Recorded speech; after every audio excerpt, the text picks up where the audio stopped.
And we are golden. Yeah.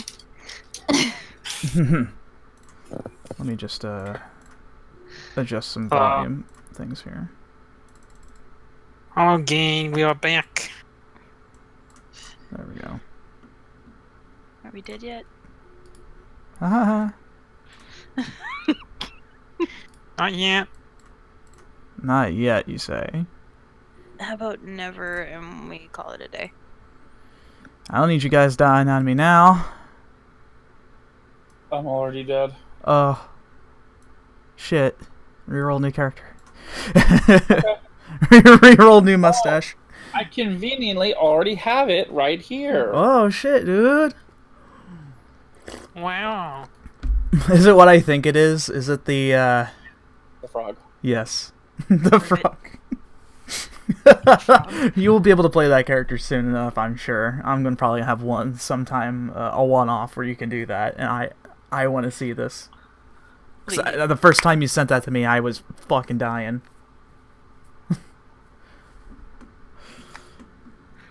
Pepe? Yeah, I mean- it'll be real Pepe hours. Real Pepe hours. Yeah, that sounds about right to me. That's all we need. No, Pepe hours. It can't be as bad as the cat that turned into Charming Prince. That was fun. It was hilarious too. Is such a thing even possible? My very first 5th edition introduction, yes. Wow. We acquired a cat, and somehow this thing was had an enchantment on it, and it was actually a guy. I like how... What was it? When I went to make the stream, it fucking did this shit already. Where it was like, oh yeah, enter your stuff in here. And, all that good stuff. You know, description, title, and everything like that. And then it's like, when I actually stream it, it goes to the last bits of settings. Like, okay. Cool stuff, YouTube. Thank you. YouTube is crazy. We all know this. Ooh. It's fine. I got this.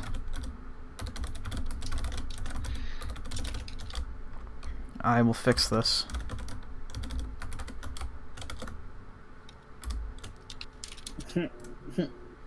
Okay, there we go.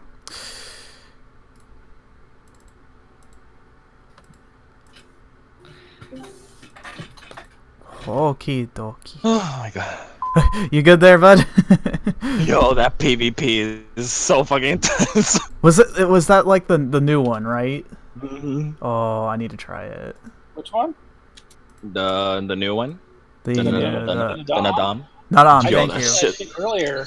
Shit's Fuck, so dude. fucking intense. You're sweating.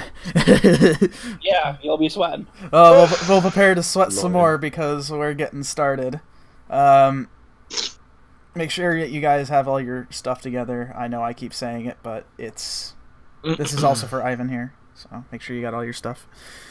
Yeah, Ready I to- already had everything ready. I was just like finishing these matches. Gotcha. All right. Been doing the Blue Mage content. Ugh. I'll eventually get to it, but anyhow, welcome back, Seekers, not Blue Mages. Session 52. We are here, ready for the next arc. You guys are getting ready for the continuation of this story, this long-ass story I've written. Let's see. Last where we left off, we were doing 3 separate side stories. We did Jack's, we did Xian's, and we did Bilge.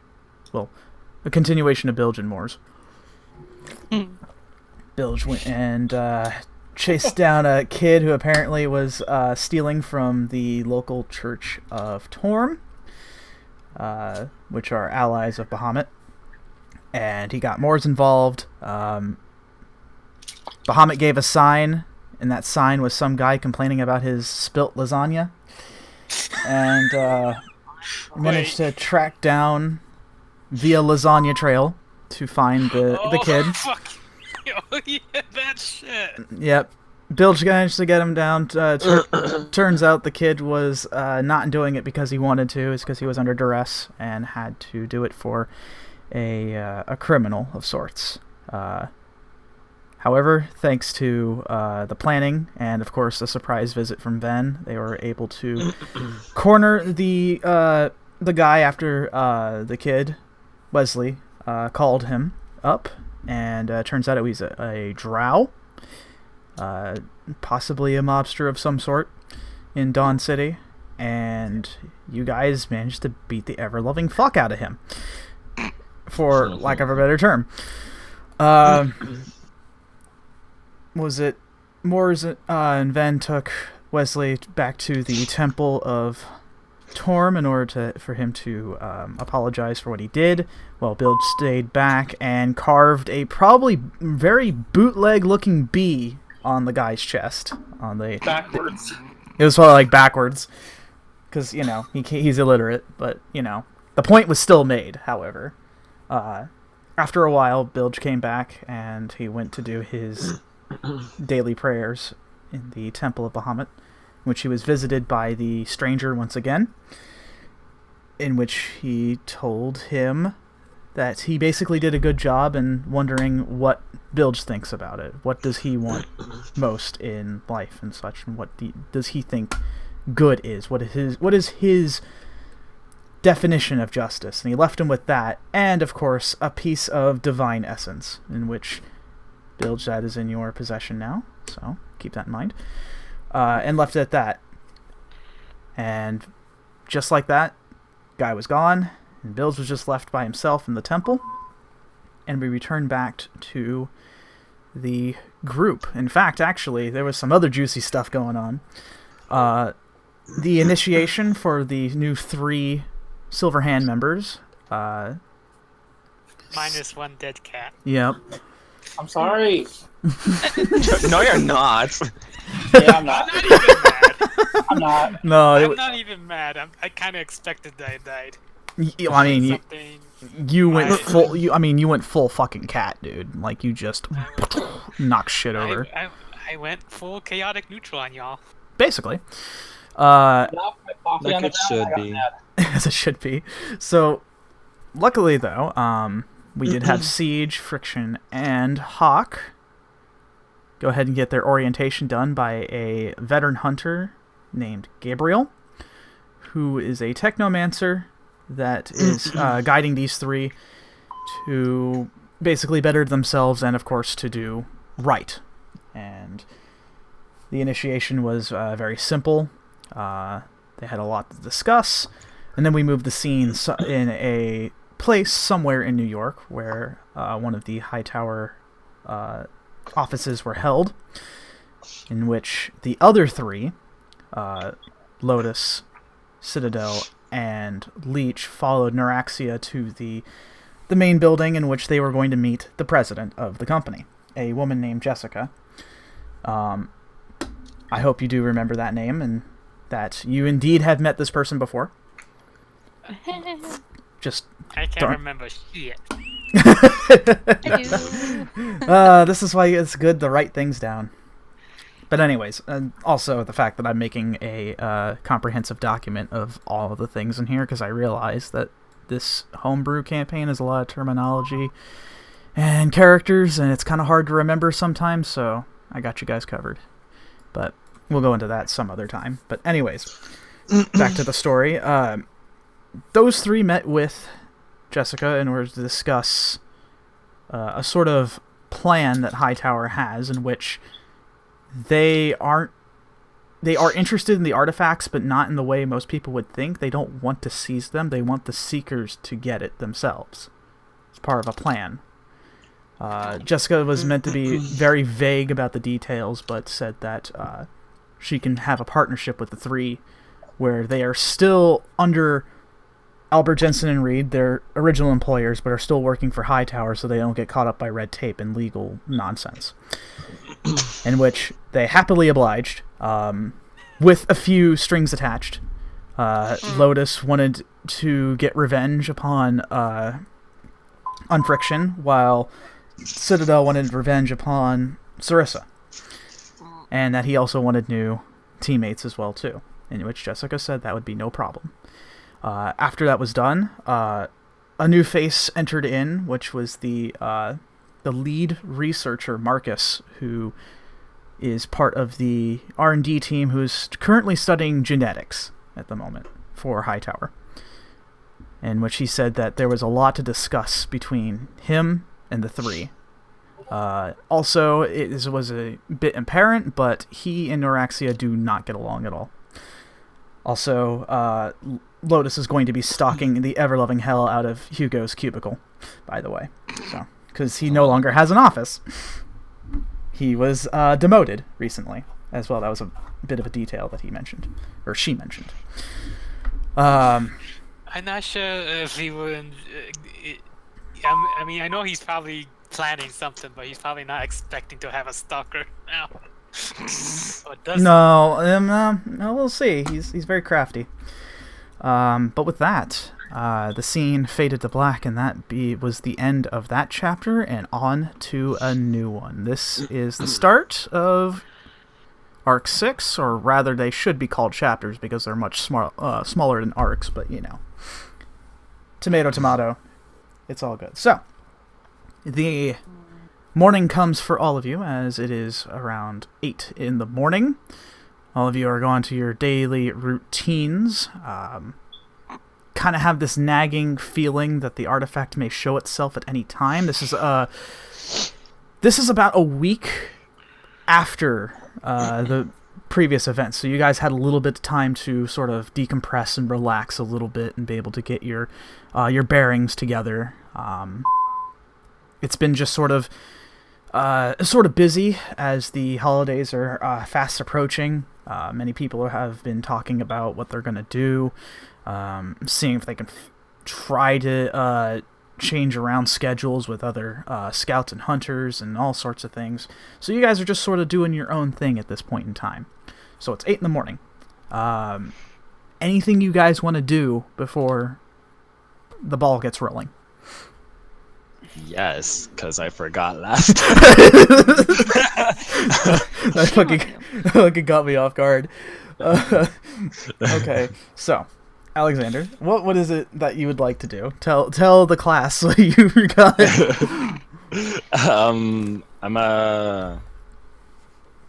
What time is it? Like it was it's like 8 in the morning, 8:30. Okay, never mind. So I'm actually getting up from bed. I must just take my time to get myself ready and head out to what was it? To Sarissa's shop. Okay, yeah. All right, so you go. If it's even open. Yeah, Sarissa is an early riser. She has to get everything set and straight, as she has some new orders to bring in, so she's got to make sure she's got all her things ready to go. This is probably around the time when it's now just starting to sort of open for business, as she usually comes in about an hour earlier beforehand to get things straight. I'm gonna be that one customer at the door. Hello? That's gonna be Are you open? Yeah, it's gonna be that one customer in front of the door knocking. So hello, are you open? Yeah, so you actually go up to the door. The door slides open as you step forward, as the fragrant. Never mind, I'd have to knock. Yep, no need to. Automatic doors are fun. As the fragrant smell of cinnamon sort of wafts within the air, as she's trying to keep everything together. Yeah, it's good. Actually, as a matter of fact, what was it? Kane is there. Actually, he's just sort of hanging out on the counter at the moment, and it's just him, as you can see immediately. And he sees you and says, "Hey, dude." Hey, Raising Canes. I'll never get over that. What's going on? Just on business. Business. You actually see you actually see him with like a notebook with like a mechanical pencil. He's like, wait, not really business or business for realsies? Early shopping. Okay, all right. I forgot to do it last time because You got distracted. Distraction. Yeah, you know. Oh yeah, I know. And then he rings a bell. Hey, Sarissa, you got a friend. And she comes out from the back, and she sees you, Alexander. Says, "Oh, you're way early. Aren't you usually still in bed?" Yes. Liar. No. Well, either way, what can I do for you? Actually, I just wanted to see if you got some, better equipment. Like actual defensive equipment or something? Yeah. Oh, okay, all right. What you looking for? What do I have on right now? I don't know. What do you? What do I have already? I have regular leather. Yeah, I need better. Regular leather, huh? Okay. Well, she brings out a small booklet in from underneath the counter, and she says, "Well, what are you in the market for?" Something sturdier. Maybe, not get me killed 7 times in a row. Yeah, that's that'd be really terrible. We don't want to go for an 8th now. Yeah, we wouldn't want that to happen. Let's see. Well, some Pick your leather bets, here. folks. When will he die again? Let's see. Well, I got some light stuff here. It has the same defensive properties as, say, studded leather for one. Or you can go a little higher and go for, like, actual hide, But that's, like... It's a little heavier, but I think the studded might be actually better now I'm thinking about it. Yeah, no, I don't need more weight to slow me down. I already have enough weight on my shoulders. Yeah, and then I make a side eye like, ugh. Oh, it's not the coat. Okay, I was worried I made that too heavy. But no, this is perfect. Okay. Yeah, the materials I use for that are usually pretty high-end and kind of aren't light either, but that's alright. Okay, so the equivalent of studded leather, then, is what you're looking for. Yep, that'll do. Okay, I can get you set and straight on that. Just gonna need about 45 gold from your account, and we can get started.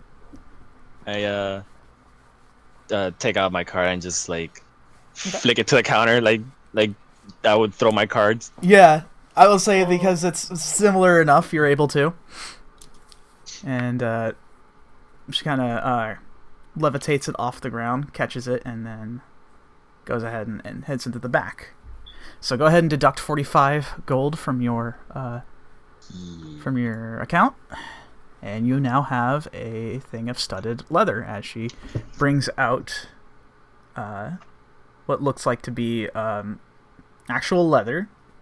So you can wear this underneath your clothes. It'll be just fine. Although you're going to have to be a little careful with getting it together. You might want to fit it underneath your vest instead, really.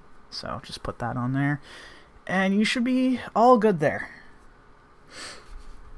Just, I look at it like, under... That's... Yeah. What? Well, put it on.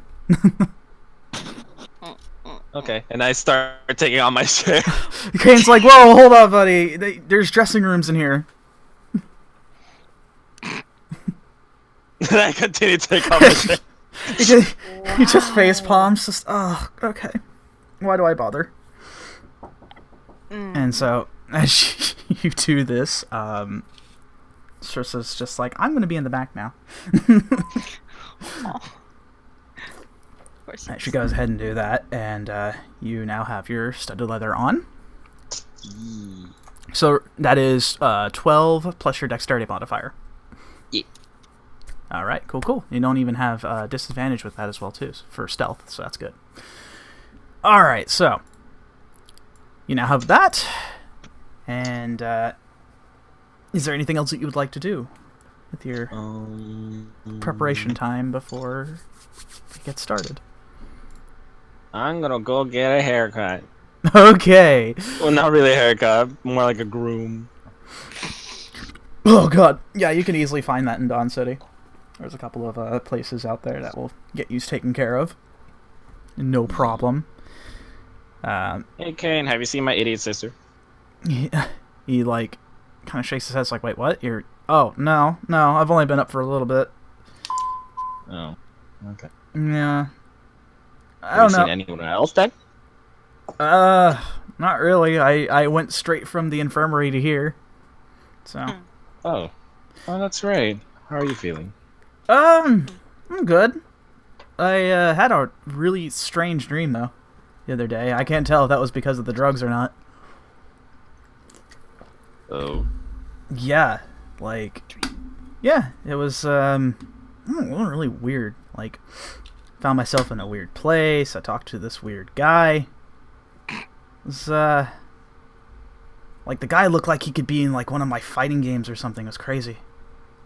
Didn't even have a face. That sounds pretty rad. Well, it was pretty cool, but kind of freaky deaky Dutch, you know. Well, Talking about stuff about fate or something. I don't know. It's really weird. That's probably just me on like morphine again.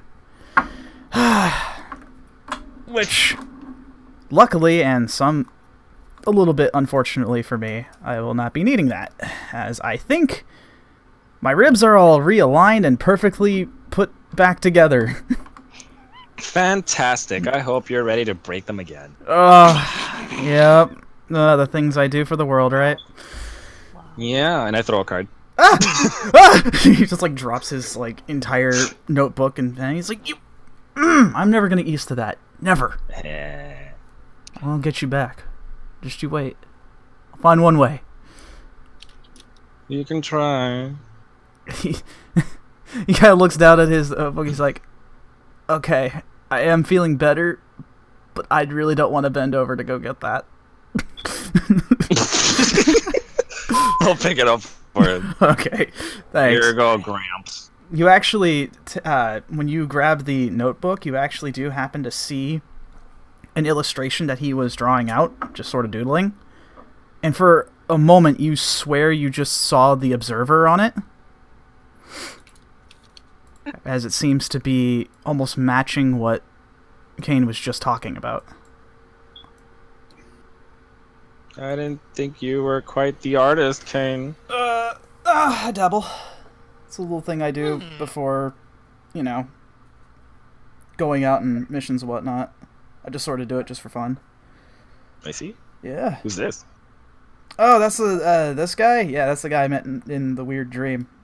I was like, dude, that guy had a really cool design. I should probably get that put on paper. Yeah, he looks pretty cool. Yeah. Has no face, though. It's weird. Right? Yeah. Yeah. Still. You should draw a tree behind it. A tree? Yeah. Well, why a tree? I don't know. Suspicious. Just, I don't know. It looks kind of within the aesthetic. Huh. Sora just looks at it. He's like, I guess? Okay, give it a shot, I suppose. That's all it is. It's just a doodle. It's not supposed to be anything, so. Well, anyway, you have fun with that. Okay. I'm gonna go try to see if I find someone. and probably get a haircut. Nice, yeah, and he actually kind of brushes the... Maybe dye it to make it red instead of... He kind of brushes the back of his head. He's like, yeah, I still haven't gotten one. It's been forever. And I kind of actually just noticed that, like, yeah, his hair has actually gotten much longer, almost near shoulder length. His hair was already long. Mine's too! Yeah. We should go. We should, but I don't want to move right now. What, are you paralyzed? No. Not quite. Almost. You want to see more of that? And I gesture my fingers like with the curve formation. You want to see more of that? Hey man, it's not like that. Trust me. We're not talking about this or this. I just deadpan stare at his face and place a hand on his shoulder. It's okay. Don't you have a haircut to be getting too?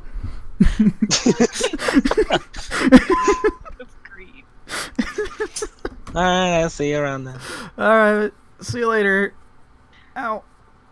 It's hard to get comfortable. Don't make fun of me. Okay, so you then leave with the door shutting behind you, and you go out and get yourself groomed up. Because while you're out there, you gotta make sure you look your best. Now let's see. Yeah, as I'm heading over there, I'll just see if any of the team is around. Well, I don't know. Currently where you're at, you don't really see anybody, as far as I know. You could always try to contact people. No, just leisurely Okay. going around. If I see any of the team, I'll just approach. Okay. Yeah, I don't know. I don't think on your way there you'd probably see anybody. Some of them might be still back at the in the barracks in the rooms, while some might be in the Temple of Bahamut. So, I don't know where Jack's probably at. Who knows? Jack is somewhere. He is somewhere. Watching Flash Gordon. I don't know where she ends at, but you know. He's watching Flash Gordon. No, we're not doing that again.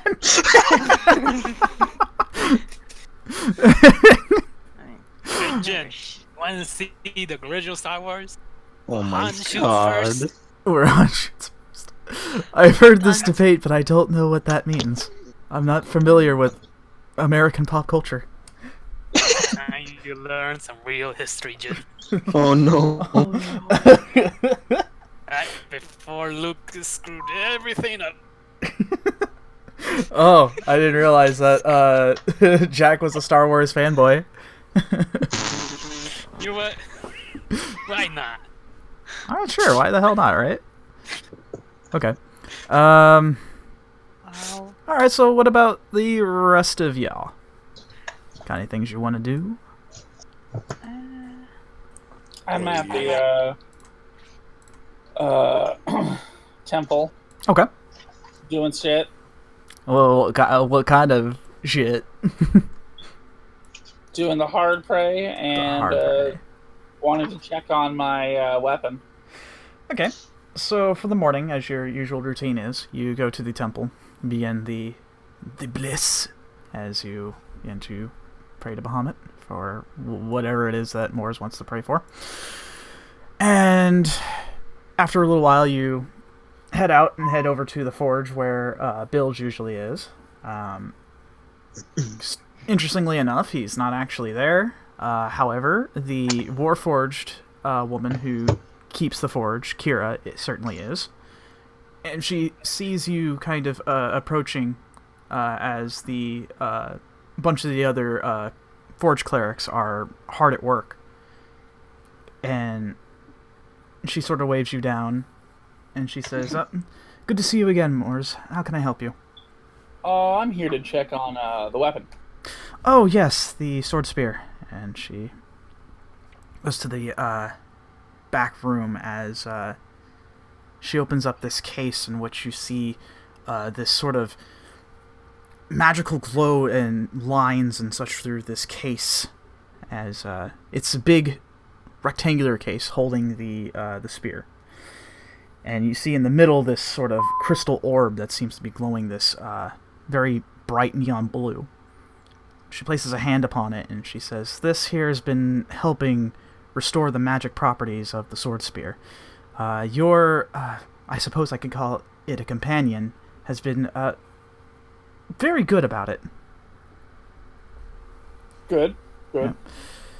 Seems to be taking the restoration quite well. It seems that the cooperative personality is certainly helping. I've never, admittedly, worked with a sentient weapon before, so it was very interesting, but just treat it normally as any other weapon, and it seems to do just fine. However, if you are in need of it today, we can stop the process now, and I assure you its magic properties will still continue functioning, but once you're done using it, you should bring it back here. All right. Good. And she looks through some of her notes in a tablet she has in her robe pocket, and she says, "Oh yes, and the armor's coming along quite well. It seems that this is going to take a little more, as the armor itself is very, as we looked at before, very rusted and beaten up. But I assure you, it's coming along quite well." Good. Good. Yes, we'll have to restore its properties once again. I'm surprised that even for as old as it is, it's still managed to retain its form. I mean, I was expecting some of the dragon head pauldrons to sort of chip and break away, but so far so good. That's what I thought too. Yeah. Well, if there's anything else I can do for you, please let me know. Will do. Thank you. She nods and lets you go on your way. All right. Anybody? Comm weapon. What's that? I said comm weapon. Oh. As she's like, "Oh, let me go ahead and grab it." Then she goes ahead and places a hand on the crystal, and the light begins to dim, and the case opens, and she takes out the sword spear and hands it back to you. Thank you. Yeah. Just remember that I have to bring it back. What I'm currently doing at this point in time is like putting a band-aid on something. Will do. Alright. Indeed! Oh god, it's back. Question: Can anyone hear the sword or only? Yeah, no, oh, yeah, everyone else within earshot can indeed hear the sword spear. Yeah. Oh boy. Hit the wall. Alright, so now you have your weapon. I know that you mentioned it in chat, but you do have a name for it. Yes. Yeah. I do. You certainly do. What'd you name it? I'll say it later. Okay. If I use it. Fair. Very good. Alright. Yep, so you now have your trusty new weapon and slash companion with you. Anything else you'd like to do, Morris, or is that really about it? That's pretty much it. Okay. Anybody else doing anything? Oh yeah, so like, I'm gonna wake up, and as with every morning, I'm gonna do a couple push-ups. Mm-hmm. I'm gonna look over at Buggy. The fuck are you so small, buddy? Just sort of stares at you with a sort of like deadpan look, as he usually does.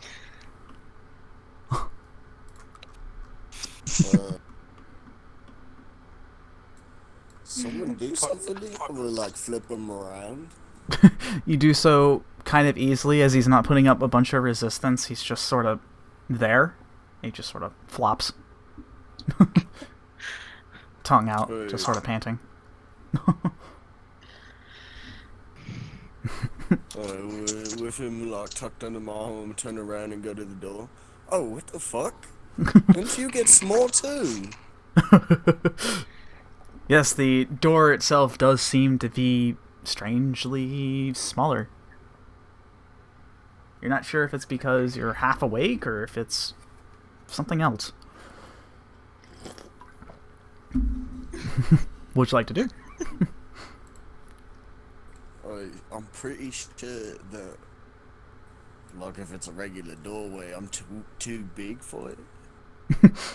Yeah, it's you can probably get through it, but it's gonna be a bit of a squeeze. You're gonna have to actually really try. Yeah, I'm just gonna bust through it. Somebody else will fix it later. Okay, give me a strength check. Oh my god. Okay, Siege. Oh, just straight strength? Yeah. 17. Okay, that's fair. So you sort of back up a little bit, and then you shoulder charge it, you bash it down, and the door falls straight onto the floor. As movement was about to make it open up, but you were just a bit too quick for it, and now there is like a bilge-shaped hole where the door was. Does anybody hear that? Anyone who is still within their rooms in the morning, you most absolutely certainly did hear that. It almost sounded like a bomb just went off. God. Yeah. Well, either I would have heard that. Wait a either minute. we're being invaded, or that was our build. Jump through the door? Or the wall? The door. The door. I would have heard that. So I'm right across the way and still in bed. Yep. Surprising. Yeah, Xian, you hear that and just woof, the door outside Jason from you, which sounds like Bilge's room, just falls over. And it's very jarring at first because it's steel hitting steel. But also you do remember in a moment, oh, this is Bilge, you probably like knocked down the TV again or something. You know what, just in case I'm gonna go check on him. Okay. So you get up out of bed and you go to the door. Freaked out. Yeah. Yeah, the cat definitely jumped. And is now at the foot of the bed, just sort of kind of hunched down. And you go up to the door. The door slides open, and you see Bilge, as he is far larger than you remember him. What? They got to you too, Goldilocks? Why are you so small? What are you talking about? I don't know, I think I'm gonna get real close. Mhm. I think Hightower got in here in the middle of the night and made Uh, everything small. 1, that's impossible. 2, you know what? As far as everything gotten small, I think you got taller. What? I'm gonna look down at my hands. I feel the same. What you mean? Well, I usually don't have to look up this much to you. Yeah, you're usually like almost somewhat near the same height. He is a little taller than you normally, but this is unreal. You feel like this is almost like Alice in Wonderland. No more reading books before bed. Nah, yeah, I think you actually got taller, big guy. Wait, so... Am I just stuck like this? Like, I can't even fit through the door. And I point to the door on the ground. You know, I'm not sure. You actually see past Bilge a little bit where he left the Bilge-shaped hole in the wall, and you see like wires out sparking as as all the electronics in the door has been completely ripped asunder. Wow. Yeah, that's a problem. Oi, no, you know... I know who's like super smart with really weird stuff. And I'll just go running off. Thanks! Okay, you go running off as the hallway that you're usually used to walking down is like far more cramped now. Now, I sent you a little DM real quick, Bilge, just as a clarification. So you can answer that for me real quick. Just so I have it. Just so I have this right.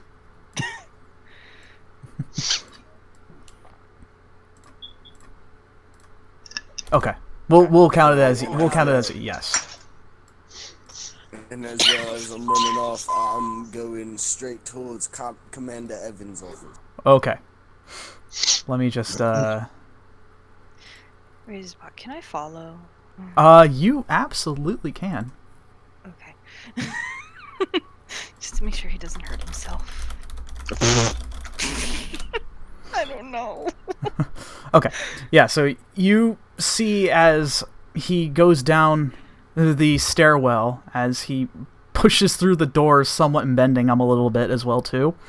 You're kind of like, should probably follow that. And you begin trailing him. Bilge, you do happen to get past everybody. Everyone seems a little shocked as well, but you kind of just sort of scoot past everyone. Xian is sort of trailing you at the moment. Yes. And you manage to reach towards the the office doors of Evans. So, what would you like to do? How are you approaching this? Alright, I'm just gonna make one more check at like the closest door and make sure that I'm still big. Yeah, you check it, and it used to be manageable. You're able to get through it just fine, but now not so much.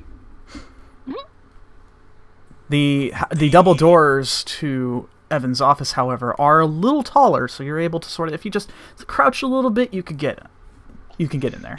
Oh yeah, I'll approach and I'll be real delicate like and try to fit right through. That's adorable. Okay, so yeah, the doors open up, and you see Evans is sort of looking at his desk very intently. In fact, he almost, strangely enough, didn't seem to sort of acknowledge your presence at first. Oh God, Commander! God, help! So he looks up, then down, then quickly back up, and he says, "Sweet merciful bastard, what is going on, Bilge?" I don't know, what's going on? I pull through. Wait, what? No! Oh no, my doors. Okay. You just sort of push on through as the doors are sort of bent, and he's like, "I'm going to have to mend those." Oh, okay. And he gets out of his chair. And you'll see, he says, what happened?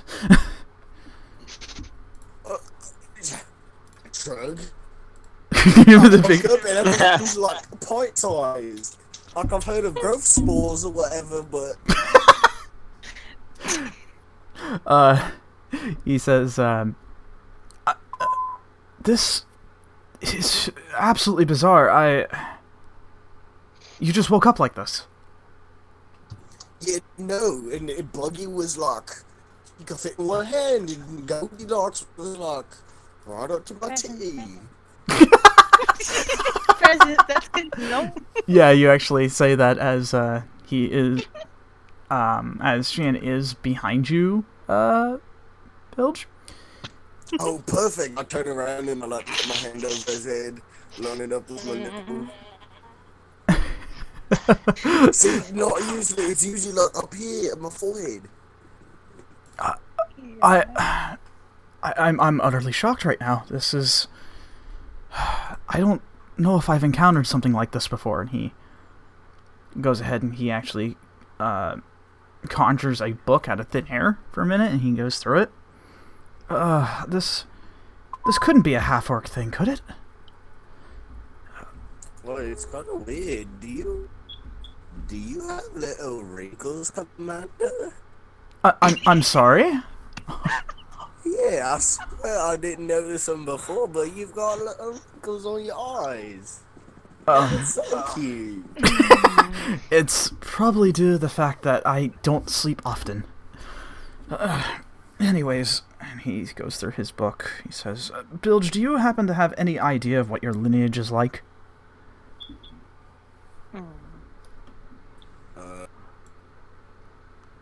I was able to get a good look at your father before, and he was quite a large man, but I don't think he was anything near this, according to my memory serves me correctly.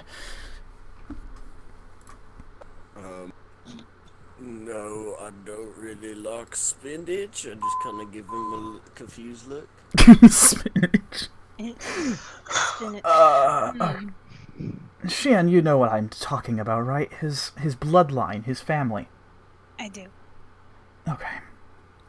And he looks through and he says, there's only one thing in here that I believe that sort of matches this, and it seems to be a subspecies of sorts of half-orc. Oh. Sort of mixed in with elvish blood, strangely enough. I'm still just giving him a real... Well, don't think too hard on it now. Uh-oh, hang on. Had a bit of another technical problem. USB device not recognized. Hold up. I cannot hear anything. Hang on.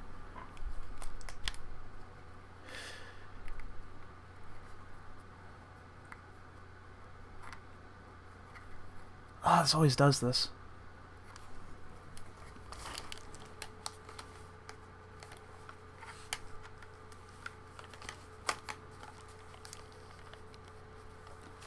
Okay. I'm able to hear you guys now? Hello. Yeah, there we go. Perfect. That's so weird. I don't know why it does this a lot whenever I stream. Like, for some reason, my USB thing just... Anyways. I'm sorry, so... I'm sorry, Bilge, you were saying? Oh, no, yeah, I'm giving him a real confused look for all this. Hello. Okay, I see. He says, please don't think too hard on it. What I mean by this, Bilge, is I think that you are a sort of mixed breed, or some may call it a mutt. But that's more of a term of endearment, if anything. Well, that sounds familiar. He kind of looks at you and he says, doesn't it now? Oh no, I'm about the same way. Oh, I know. I can tell. I can tell just by looking at you. And he places the book back down on the desk, and he sits back down in his chair, and he sort of gives a sigh. He's a little bit of exasperated, and he says, Bilge, I do believe that you have elvish blood within you, and this is what might be causing this growth spurt. It's magically... it's magically based, essentially. And I believe, and if the notes here in the book are correct, this will continue. I'm gonna get even bigger? It's only a possibility, please don't... Relax. And he says, I have an idea, though. Something that I was able to do for Buggy, I might be able to do for you. Be able to keep this under control. That is, until you can unleash it, that is. Almost think of it like a superpower, in a sense.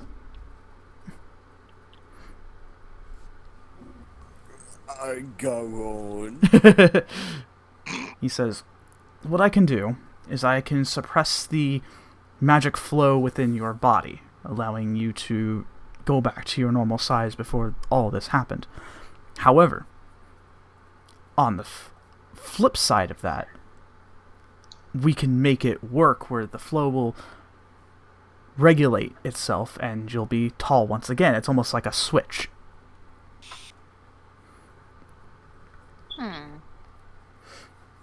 So, you know, like the enlarge spell, for example. It's like that, except attached to an accessory of sorts, maybe a ring or a necklace, whatever it is that you want. I surprise the magic flow and I'll be regular sized, right? So more or less. What you need? What do I do to surprise it? You don't need to do really anything. You can do as you want. However, in order to regulate it again, if you want to be large like you are now, you would have to work against the magic item itself. Almost like a mental command of sorts. How else can I explain this simply to you? It's a bit difficult. You have to forgive me.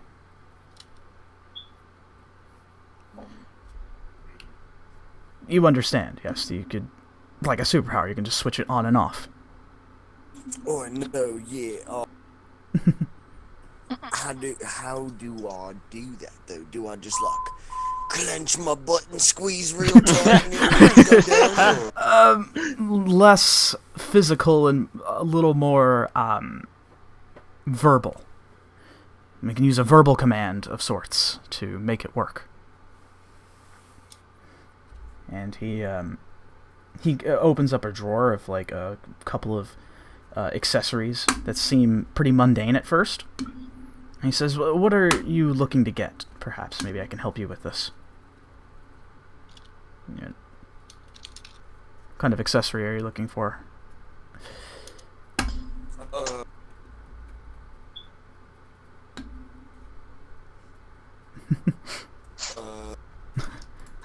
I don't have a bracelet on this arm.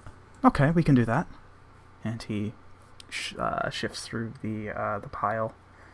He says, "I usually keep these just in case I need anything, such as something I could use for extra magic power and such like that, just in case, if I need to store a spell for later. But I can certainly make this work." And he brings out a small stainless steel bracelet. And it seems very normal at first. And he waves his hands through conjuring magic, and you see this small purple spell circle around it. And after he does his hand motions, he places just one index finger on it at that point. And a purple line of magic energy sort of encircles around it. So much like the blue glow of the bracelet that you had for the skies that Sarissa made, now you have this that's purple. And he underhand tosses it to you. He says, "Put that on, and it should start to... You'll soon start to become more normal." Oh, yeah, slap it on. You slap it on, almost like one of those slap bracelets from like the 90s. Oh my god. And at first you don't feel anything, but then suddenly you start to feel like, not lethargic, but like really calm. And suddenly you find yourself sort of shrinking back down to your normal size as you once were. Still tall, but not as tall. And now you can actually fit through the doorway just fine, as you stand in the middle of it. Whoa, I'm gonna blink my eyes a couple times. So, like, the eye thing doesn't really have to do with the size thing? Not quite. What it's currently doing is, again, suppressing the magic energies that are within your body. Save for possibly summoning your soul weapon and such like that. That's sort of an innate thing. You are not a spellcaster, so this is not exactly... Well, I mean, kind of. Your spells are more faith-based. I mean actual magic, you know what I mean? Like what I can do. So because of that, it's able to suppress it. However, you're going to need a word for it in order to make it work, so that it reverses the flow.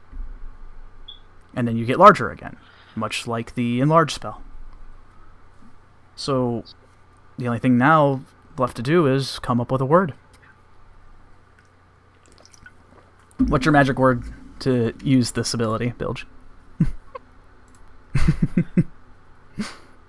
Oh god, I'm not too good with these words. In your head, you hear the word I have a Bahamut. thought on one, but Well, Xian, you are more than welcome to help our half-orc friend here. Or if... I should say a little more than just half-orc at this point. Oh, how about use the my phone gold to word? think. What was it? I mean, we've used it a couple times, right? Oh, that's so good. Yeah. I'll hold out the bracelet, like, bring it up to my mouth. I'll be like, Step away. Boda. You do that, and suddenly you become much taller as you once were before, and your head almost hits the ceiling. And he says, "Oh, Wolfgang, powder! Oh no! And then you go right back down to the other side. Says, please be careful with that. That's magic items are powerful, but at times very sensitive. Oh, Yeah. I'm going to need to fix that door. Yeah. Well, all right. So, in out of character, more meta data here, Bilge. You now have access to the enlarge spell, in which you can use 3 times per long rest. Oh, well, there goes one of them. Fine. Yeah. But yeah, I have 2 now. And Evans leans back in his chair and he just sort of sighs. And he says, crisis averted then. Yeah. If you don't mind. And he gets up out of his seat. I think... He looks at his watch. Oh, it's very overdue. I haven't had anything to eat yet. I will be down at the mess hall if you need me. And he walks past you, Bilge, and he places a hand on your shoulder. And he walks by you. Crisis averted indeed. Alright. So. Yes, Bilge? Alright, so it's just me and Xian here? Yeah. It's now just you two in the main lobby. I know, I look at Xian and kind of blink my eyes and hold them real wide. This kind of eye thing, I don't know if it's like got anything to do with it, but it's really fucking cool. You see Bilge's pupils are like ovular. Oh, yeah, so it's like... They're more shapely, right? It's... Yeah. Not like cat's eye necessarily, but somewhat similar. Yeah. Okay, yeah, that's what you see, Xian. And to your memory, it was definitely not like that before. No, that's another thing that changed. Besides your height. I can see like every wrinkle and every scale all over, and I'm real close. He is now definitely uncomfortably close within your bubble, Xian. Gonna step back a bit. Okay. 1, I don't have wrinkles. 2, the scale thing is cool. So Bilge is now like half scaly. Not quite.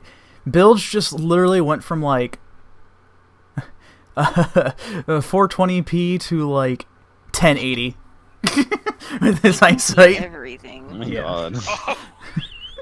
Yeah, supervision. Basically, yeah, his I can vision see, got. like, the lines in the steel. I can see like If flames in the wood. if he tells Jack he looks like an avocado, he's gonna get. This must be a thing now. Yo. Oh God. Okay. I mean, that's Um. cool. Not gonna lie. The fuck? Okay. Anybody else need anything done? I have something to go work on before I forget. Try not to creep anybody out, Bilge.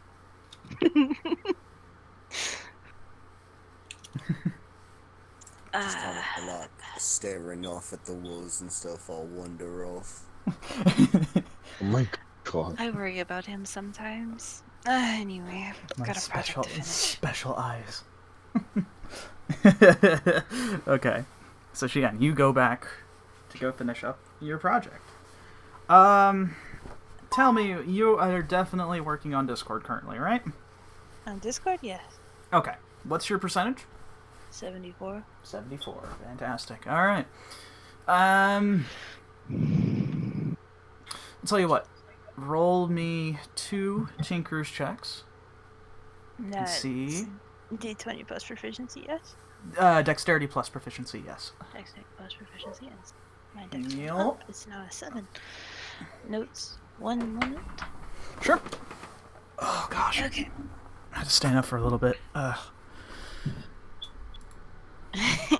We've been sitting most of the day, right? Yeah, basically. That's what happens, man. Guys, don't do what I do. Don't sit down all day. It's bad. It's bad for you. The chair is lava. Ah! The chair is lava. Ah! Hot pants! I'll sit on it anyway. Ain't letting no chair dominate me. I dominate this chair with my butt. I dominate my butt. Bam! Look at that bacon sizzle. I'll be surprised if anyone caught that reference. I didn't. It was from a very old short that was on Cartoon Network, and it was the short that basically made Kids Next Door. Really? Yep. It was the guy who made it. It was his first short that he was presenting to Cartoon Network to get a job there. Nice. Sorry, I'm mathing. You're quite the Eddie fan, aren't you? Yes, absolutely. I'm a huge Ed and Eddie fan. Biggest... I'm not the biggest fan. I used to say that as a kid, but I'm not. I used to watch the show as a kid. It's really good. I miss that show. It is a very good show. If anyone hasn't seen the movie yet, you absolutely should do so. It is one of the best conclusions to a series I have seen. Wait, they made a movie? Yeah. You didn't know about the movie? No. No, yeah, that was a movie It was like the It was pretty much the that's what end cap to the whole show. Yeah, that's what I'm saying. It's like the best conclusion to a series I have seen. It's like crazy, dude. You said 2, right? Yes, 2. I was caught up talking to you guys. I didn't know the second one. So the first one was a 26, Okay. and the second one was a natural 20. Holy shit. Okay. Alrighty. Let me see what I have in my goodie bag today. Ah! Goodie bags. Okay. What was the first one? First one was a 26. 26, okay. Okay. So, as you begin, you are at the workbench. You sort of have free reign of the area. Maya told you that she would be back with Kazgrim a little later. They're out to do some deliveries around the base. And that you have free reign of everything, but just don't break anything. Of course. As she likes to tease about. So you begin working on it, and you are able to put everything together much better than you did before. Getting past the hurdle from earlier with the bolt slide not working properly, suddenly it's almost like easy street at this point. Add 14% for the last one. And for the natural 20, oh yeah, it's all coming together. Oh. So, you take a moment. So, that was like yesterday. Now it's today, right? Mm-hmm. You get in, and you start working on it again. And it's like you are hyper-focused on this. You are super determined to make this work. You're absolutely determined to make it. Put pieces together, screw after screw, being able to put in the wood finish for the stock. You slide the bolt to make sure it works correctly. Works like a charm. You put on the last finishing touches, and you wipe the sweat off your brow, and you look, as Discord is now completely finished. It is a massive fuck-off rifle, but it will definitely do the job. It looks like you are. It looks like this rifle is meant to hunt down like bull elephants. This thing is huge. Oh Jesus! It's Don't massive. break your arms, Leon. But you managed to put on some finishing touches, a little few engravings here and there, and of course the muzzle flash, and everything is just so well put together. It is your finest work yet. I didn't do it alone. So make sure you add Discord into your inventory, and it is a 2d12 plus your dexterity for damage-wise. You Also, cut out the first part. Put it in your inventory. Make sure you have it there. It's 2d12 damage plus your dexterity for your dexterity modifier. Not only that, one really important thing about the rifle is that it has a misfire score of 3. Meaning if you roll a 3 or lower naturally, it will jam. Okay. So keep that in mind. Alright, cool. So make sure you have that down. Make sure your ammunition and stuff is all put together as well, too. I won't tell you to go get this certain amount of ammunition. It's all universal. Don't matter. I'm not a stickler for that kind of thing. Alright, cool. Anybody else doing a thing? No. Hello. No? I'm doing nothing. Wow, Jack. Hello. Hello. Do you want to do a thing, Alexandria? I would like to do a thing. Alright, what's the thing? The thing is, Did you just call her? Wait, did you just call her Alexander? No, Alexandria. What? Don't confuse us, okay? I know the difference. I'm pretty sure you said Alexander. I did not. No, you did not. Anyways. I mean, he's more of a bitch than I am, but anyway. Wow. Okay, so... Okay, so what would you like to do? It is the morning... well, your character won't know this, but it is the morning before the next artifact shows itself. How long has it been? Let's see. It has been a little bit. It's currently around, I'd say, 9 p.m. Xian is working on his rifle. Bilge is now seeing in high definition, so he's like kind of walking about and doing his own thing for a bit. Moors is currently just getting back from the forge, getting his sword spear, and Alexander is getting himself groomed right now. So, and Jack, I don't know what he's doing, and I don't know what Tulius is doing either. Join Star Wars as Jin, I guess. Okay, yeah, he's showing the history of Star Wars to Jin. See. Poor Who Jin. shot first, Jen? Do you see that? I think it was a little fast for my eyes, Sensei. No, look. Who fires the shot and who dies? Oh my god. Don't let anyone tell you otherwise. You're doing great, sweetie. I won't. How is this going along with the training? I don't understand. What this has jack shit to do with it. I really hope Grandmaster Zen won't catch us slacking off. I'd rather not want to do menial chores around the place again. Oh, fine.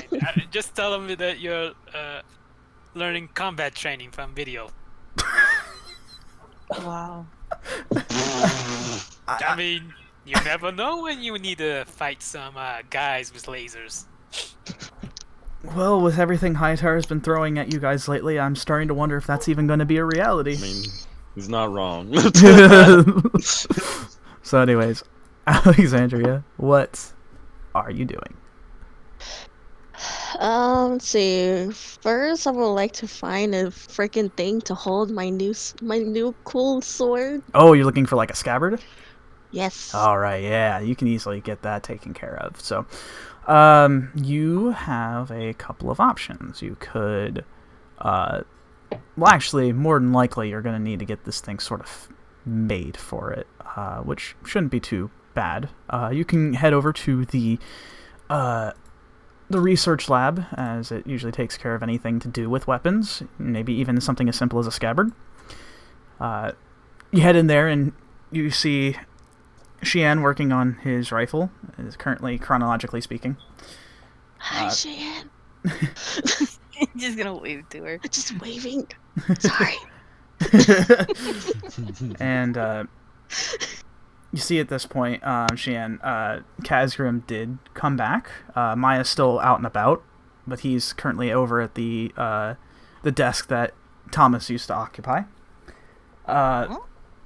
So, Alexandria, this is the first time you've seen Kazgrim. This is a gnomish man, quite around the same height, maybe a slight tad bit shorter than Maya is, but he seems to be very wise looking. He's got a very magnificent beard and mustache combo, and he has these goggles over his eyes as he's sort of tinkering about on a couple of weapons, as he doesn't seem to acknowledge your presence at first. He seems very focused in what he's doing. I'm just gonna slowly approach him and just stop right behind. Not like right behind, just like a few feet behind and be like, hello? He kind of stops and he looks over. He says, what? Oh, here. Didn't even see you come in. And he sort of hops off from the stool and he kind of walks over to you. I'm a bit quiet. Sorry if I'm interrupting something. Quiet as a mouse, that's for sure. And he kind of eyes you up and down. He says, you must be one of those, the twins, right? Oh, yeah. Right. The better one at that. This bitch. Well, I'm glad that the one of them, at least the better one, has graced me with her presence today. And oh, I am so sorry. What? No, that was a compliment. Oh. You said you were the better one, right? Oh. I heard wrong, sorry. Well, anyways, all joking aside and all that, what can I do for you? Well, I was hoping I can get a little thing to hold this, and I hold out Solera. Solera. That's a really good fucking name, by the way. He kind of eyes it over, sort of adjusting the goggles, sort of like zooming in on it and seeing the craftsman's work. He says, wow, this is spectacular. Where'd you find this? Sorry, it's a secret, sir. Oh, alright. Keep your secrets. And he lifts the goggles up, puts it onto his forehead, and he looks at you and says, well, if you're looking to get this thing held up nice and safe, I think we got a few scabbards here. Are you looking for something, what, leather? Metal, maybe? What Alexander put, sorry. Just something that will just keep it safe. Nothing too fancy or anything, just to keep it safe. Okay, so you don't have any real personal preferences. Alright. Okay, well, let me see what I've got. And he goes through one of the crates nearby. Says, I got something around here. And he goes ahead and brings out one thing, and it looks like a... at first, it almost looks like a normal like leather scabbard, but you can actually see that it has like bits of metal attached to it as well, too, adorned, kind of gilded a little bit with silver. And he says, this is a bit fancy, but hey, if you like fancy, this is for you. Okay, I'll take it. Because he just shrugs. Well, if it's not to your liking, we can always look for something else. No, that's okay. All right. Thank you. And he goes ahead and sort of measures it between the sword as well, too, making sure it's the right fit as well. Gonna be a little bit snug, but that's all right. You're gonna break it in anyway, so that should do it. And consider it on the house as well, too. I might not make you pay for it. Are you sure I can? Oh yeah, positive. I can make these things in my sleep. Don't worry about it. I'm just looking at this camera and I can see. Yeah, when you look at it, like the scabbard itself is sort of like this black leather, very nicely made,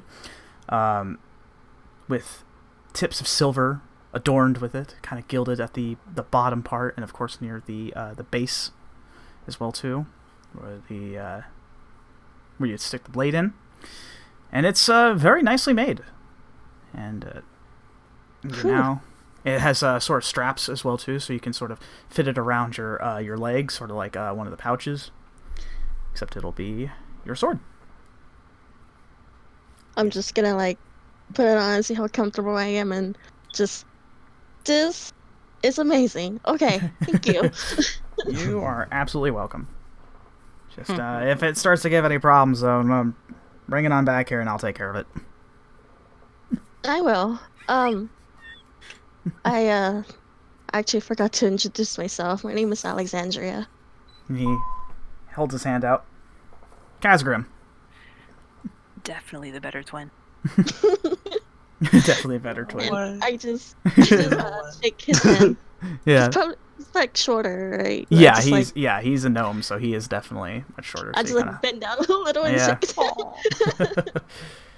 Oh, then. Thank you. So far, so good. I don't think I've met your other. What is it, brother? You don't want to. Well, He has. Okay. Oh. Have I? I mean, we're kind of same face. Our little halo, so his halo is the opposite of mine. He has the other earring, same glasses. Oh yeah, now you mention it. Yeah, it does the little swoosh. Kind yeah, of it's a a bitch. little. Little bits.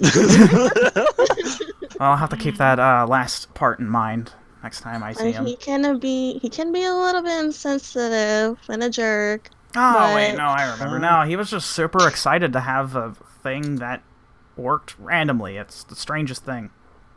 Anyways, that doesn't matter. That's it. Alright, I'm just making sure I got my people straight. I'm kind of new to the branch, but not the business, you know what I mean? That's alright. Alright, good. Just, if he causes trouble for you, just let me know. I'm so sorry in advance. Oh, don't worry. So far, so good, but if he does, you'll be the first one to know. Thank you. And I just give him a 2-finger salute. No need to be so formal now. And he heads off back to his desk. And now you have a scabbard to keep your sword in.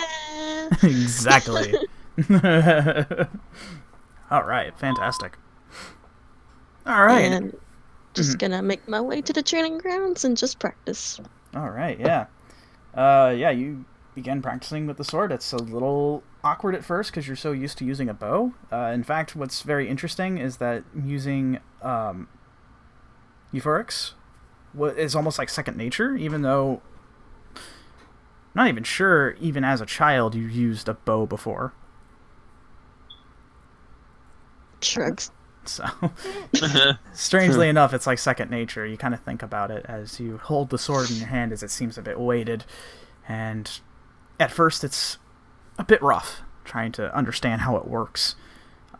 But you kind of figured out that the hidden mechanism inside the sword itself to make it turn it to its whip form, there is a sort of pressure, for lack of a better term, pressure plate within inside the handle, where your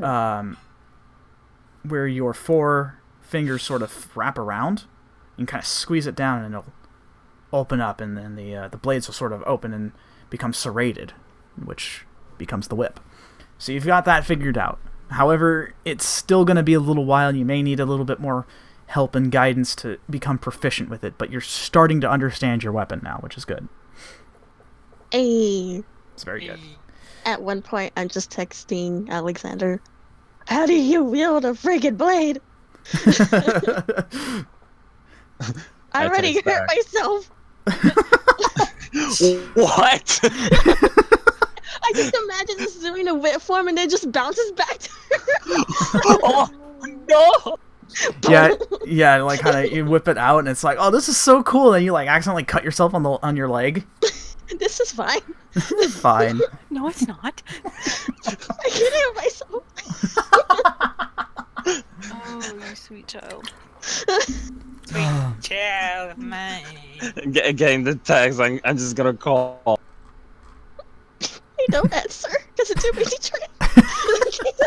This fucking bitch. Oh god, I'm dying. I'm dying. How does this thing work? Yeah, it's kind of awkward because it's like a sword and a whip at the same time. It's strange, but really fucking cool, dude. All right, so it is around 10:30 in the morning now. Where's everyone currently at the moment? No one getting breakfast in the morning? I would after I get myself. Yeah, this is about the time everyone's kind of done with. Yeah, everyone's kind of done with their preparations and whatnot. I'm still sleeping. Okay. This is the next day, or just still. I'll consider it next day. You guys kind of get acclimated with your stuff and just kind of. Yeah, so it's like it's 10 in the morning.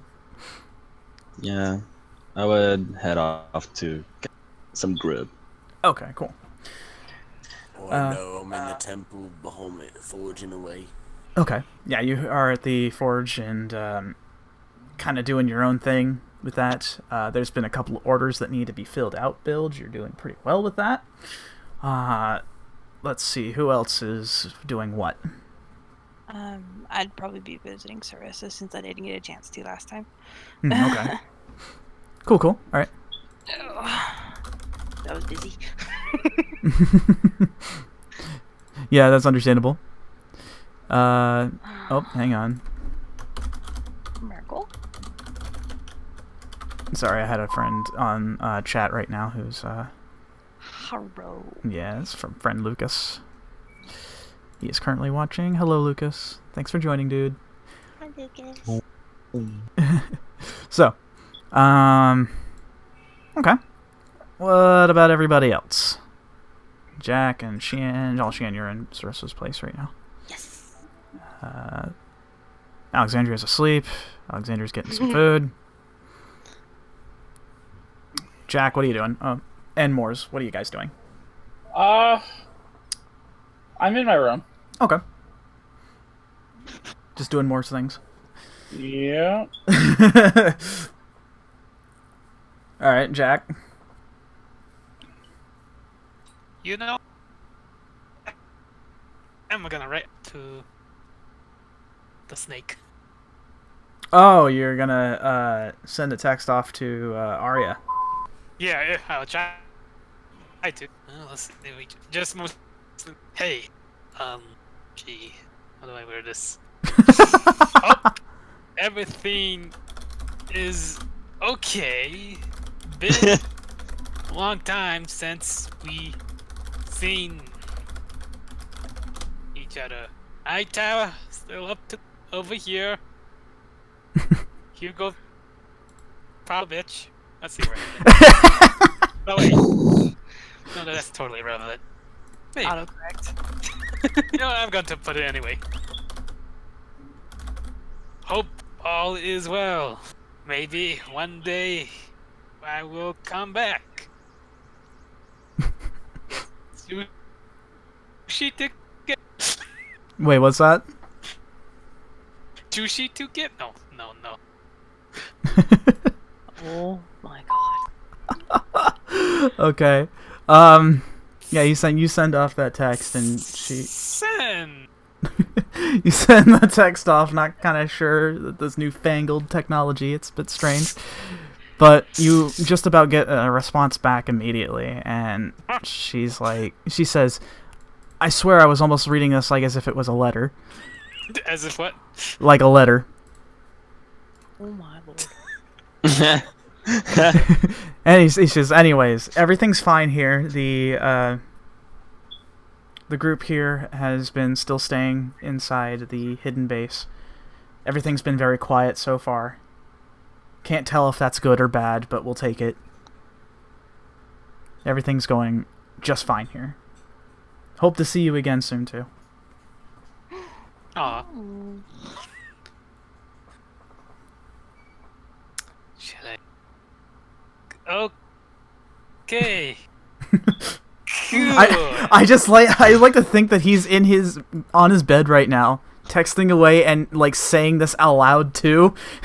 Just sort of pressing one button after another, like, yes, okay. He's the awkward one. Yeah. Gay pain. Okay. So, with that, Alexander, you're actually, as you're coming down the stairs to the mess hall, you actually do happen to see Evans at one of the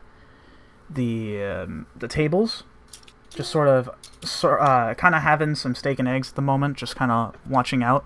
Kind of interesting because you've never really seen him here before. You're almost like, in a way, you're almost like wondering, does he even eat at all? And kind of got that answer now as he's sort of surveying everybody. Everybody else is about. There's a couple of groups sort of talking amongst themselves. Some of them seem pretty excited. Others are kind of just to themselves, just hushed tones and whispers, just sort of a little, just a little bit of everything here. It's kind of a little busy today. Adds cameo Siege drinking. Yeah. Yeah, Siege is having his, his morning grub. Yeah, exactly. Probably, Hawk's probably just there, just like his head in his hands. Yeah, well, actually, he's been keeping count Friction of is how many he's had. Friction is probably just like, just go let him do his thing and just read a book. I'm gonna go over to Evan. Okay. I'm gonna get my food and then I'm gonna sit over to Evan. Sure. You grab your stuff. Takes just a little bit of time, and you sort of slide right on over opposite of him. And he looks up and he says, "Oh, Alexander, good to see you." Do you always eat here? Not always. More like every once in a while. I usually the ramen cup noodle guy. Some days, friends. Some days. Yeah, I know that. I share cup noodles. Oh, not like they're bad or anything, but after a while you tend to get sick of it. One can never be too sick of it. Once you've been in the business as long as I have, you'll grow tired of it for a little while, and you'll kind of want something a little more, fulfilling. True. You've lived longer than I have.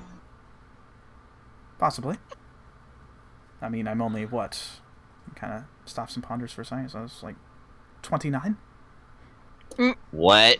Nani? Yes. What? How old did you think I was? 70.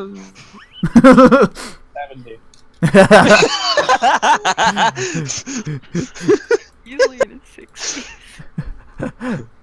Let me guess before you answer. It's the white hair, isn't it? No. Liar. I mean, it's maybe.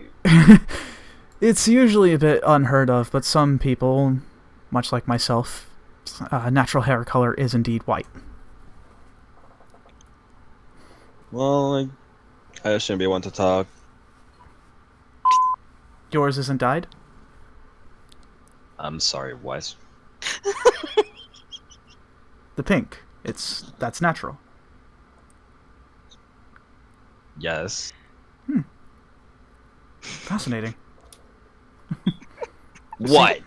You think it's weird? I never said that. Yeah. Alright, who said that? The visage of Moors. Oh no, not a visage. I've already done that before. I don't like it. Oh my god. Yeah, Evans just sort of looks over and says, "No, it's not odd. In fact, if I was to say it was odd, it's like the pot calling the kettle black, essentially.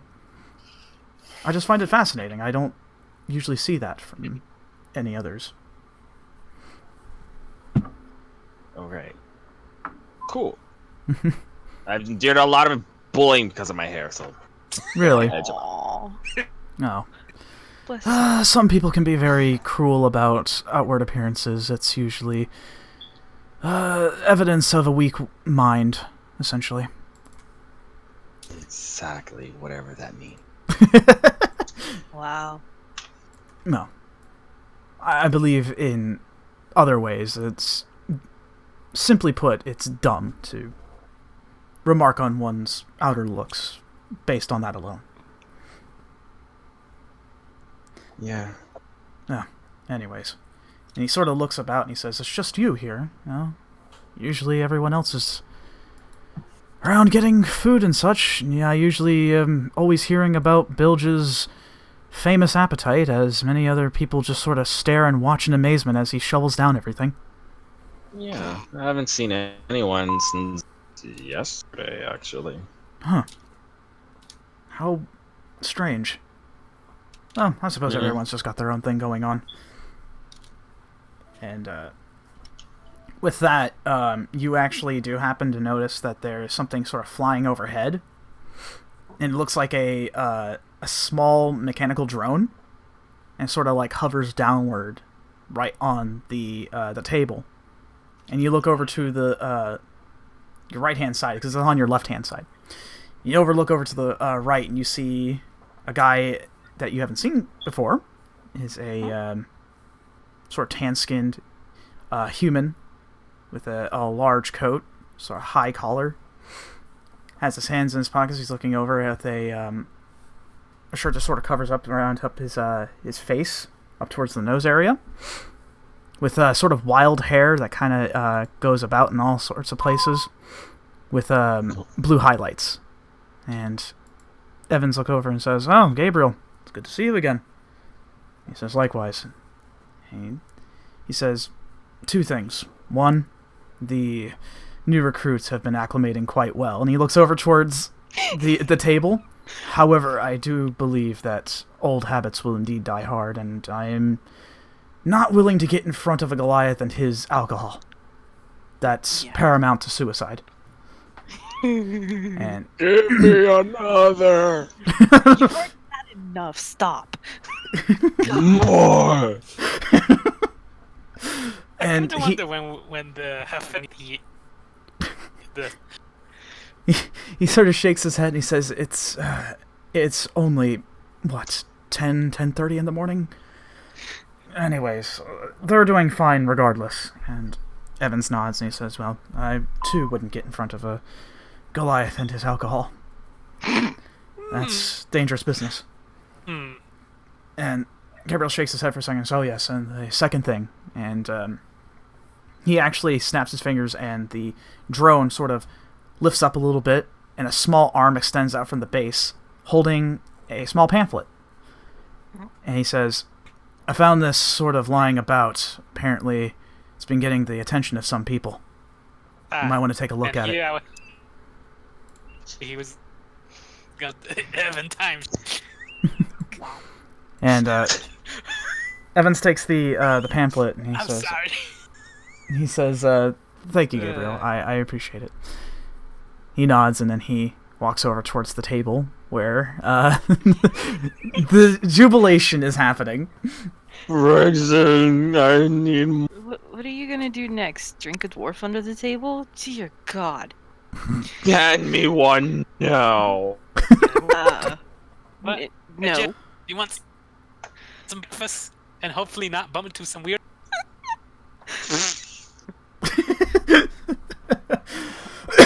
Yeah, Alexandria, you can hear that going on, and Evans just sort of is kind of ignoring that at the moment and kind of looking at the flyer.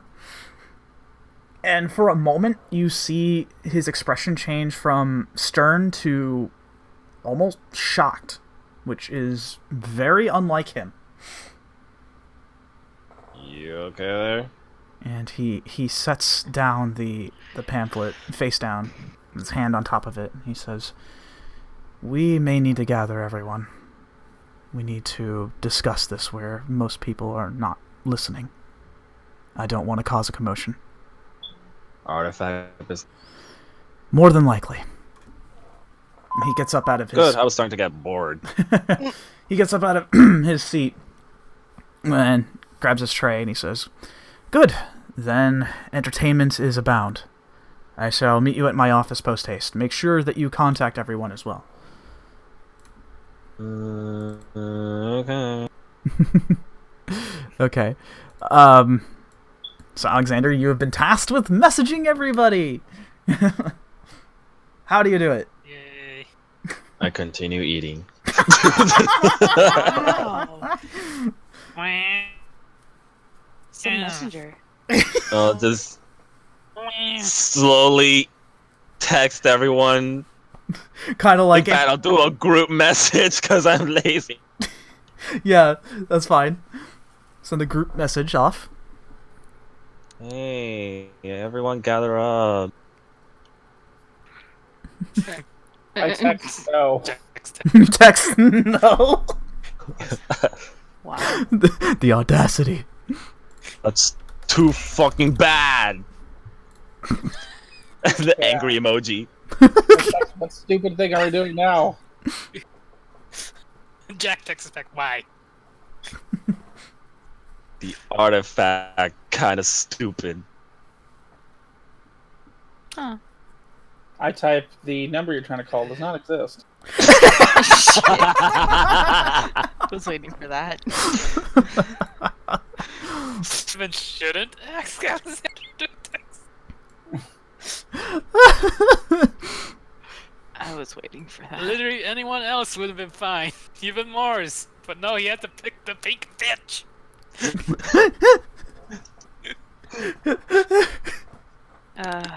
Oh, fucking dying. I love our family so much. You guys really are a fucking dysfunctional family. Oh, God. Okay. This I not just done another text. Look, just go to Evan's freaking office because he freaking said so. You don't pay my sub.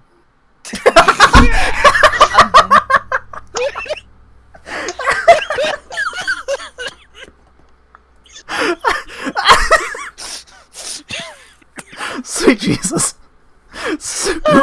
Sweet bastard. Oh, God. Okay, that caught me off guard. That was great. Okay. I'll give you 50 G's if you show up. Okay. You get a bribe. I don't know about you guys, but I need like a little intermission. I use the restroom because I hydrate too much. No, did we almost make you pee? No. I'm gonna smack you. Give me a minute. No, it wasn't that bad. But anyways, we're gonna take a quick intermission real quick, and we'll be right back. Arc 6 is coming up here in just a second, so hang tight, everybody. I swear to God. Oh boy, Done. Party hard. This fucking family. We are the best Okay, family ever. I'm gonna take this opportunity to bathroom too. Please. Okay. Use the phone.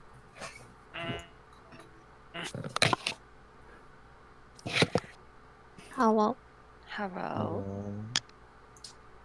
Hello. Hello. Welcome to the craziness that I was is. just about to ask about you. What's going on? Same. Fascinating. I didn't notice we were missing anybody. You know, Everyone was here. I feel bad now. Of course.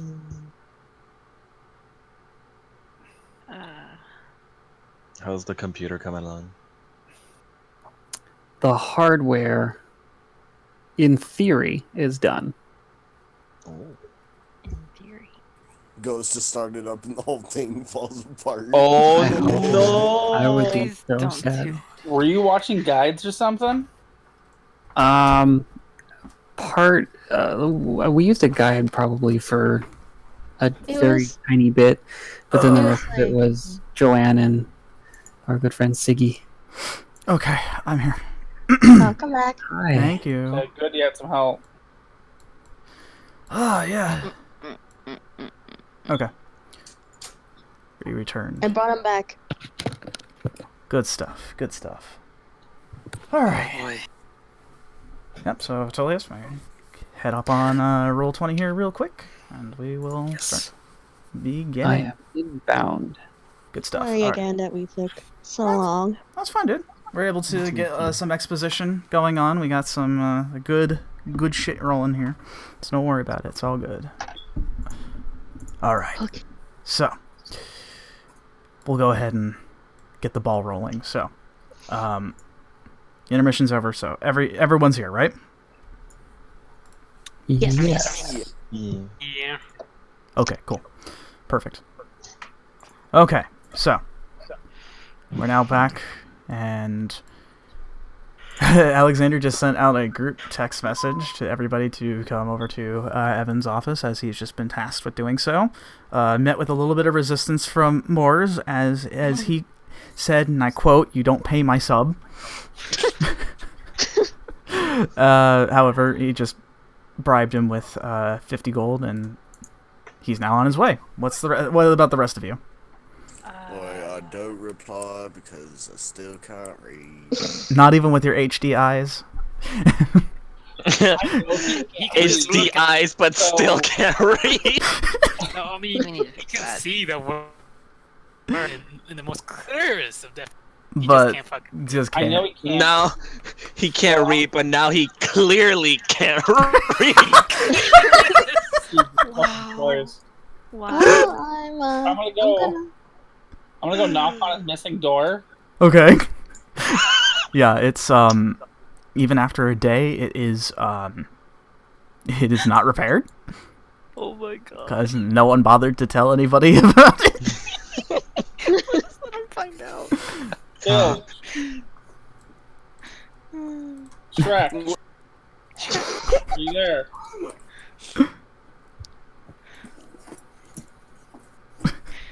Bilge. Bilge? Oh god, did we lose him? Please no. Hello? Is he even like, No, in the room? His mic cute. Oh no, he found a kaleidoscope and he just cannot keep his eyes off. No, his mic cute. So he's somewhere. He's somewhere around here. They're bacon. Oh, Bad, is it? bad. Oh.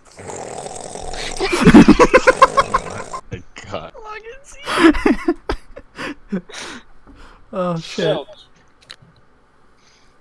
What? Got a message.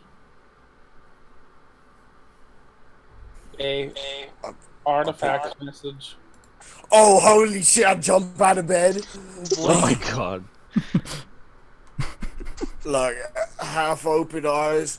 Where's here? Yeah, the artifact that's actually in your pants. Oh, fuck, I ripped my pants off. Wow, that's an image. God. I summoned the bilge hammer and I started beating my pants. I thought you were going to say beating something else. No, he's too young. Bad. Oh fuck! Oh, wait. Got the stream. It disappeared from your pants. You don't know where it went. Oh, fuck. Go talk to Yes! Evan. This artifact can, like, move? But I just got word that it moved, and it's hidden again. Let's go talk to Evan. Oh my god, this is already crazy. I'm gonna pull up my tattered pants. yeah, it's thoroughly tattered from you beating up. It's definitely wrinkled as well too. It's like definitely wrinkled. Anyways, you. Oh my god. The Bahamut brothers head over to the offices, or Evan's office. What about the rest of you? You guys respond? I'll respond with be there in a bit. Okay. Wrapping up. Who was the one who sent the message? Alexander. I'll send 2 words. Fuck you. I knew it. Yes. But I'm actually Middle finger emoji. Okay. But I'm actually working on a little project before I head over there, which will probably not take long. Okay. Okay. Hi, Sure Mr. thing. Alexander. I'm not playing poker with you again. Oh, and I send back the middle finger email too. Okay.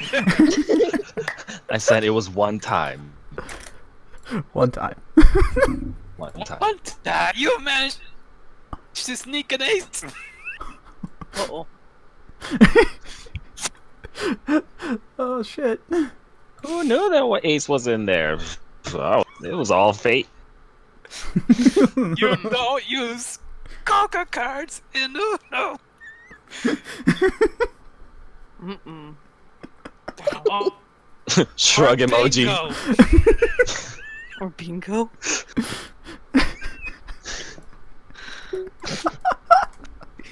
Oh god, I'm dying. Shit. Okay. That motherfucker better give me my money. I'm gonna beat his fucking kneecaps in. I got fucking some. Okay. And also, you don't yell Yango. What? What? Yell what? Yahtzee during. Oh, yeah. Yahtzee during bingo. I want my money back. I'll send a simple on my way. Okay. Yeah, this message after message of responses and just Tulius, yep, on my. So I just like hold my phone like in with 2 fingers and just like with like all these messages going through. Yeah, your phone's blowing up right now.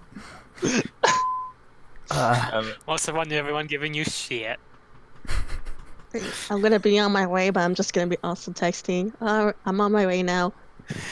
Yeah, Are you sure you're Alexander? I don't even think Alexander will even text us this. Who are you? I put a changed man. That's disgusting. Vomit emo. Hey, type as long as it's not normal, Alexander, we're good. Damn. I hope he change into a nice. Okay. With that said, for the sake of brevity, everyone arrives into the front lobby outside of Evan's office. Yo, where my fucking money? Huh?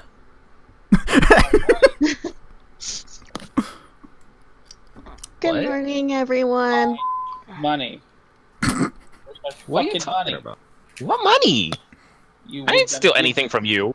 No, you were to give me 50 gold. Huh? Alright.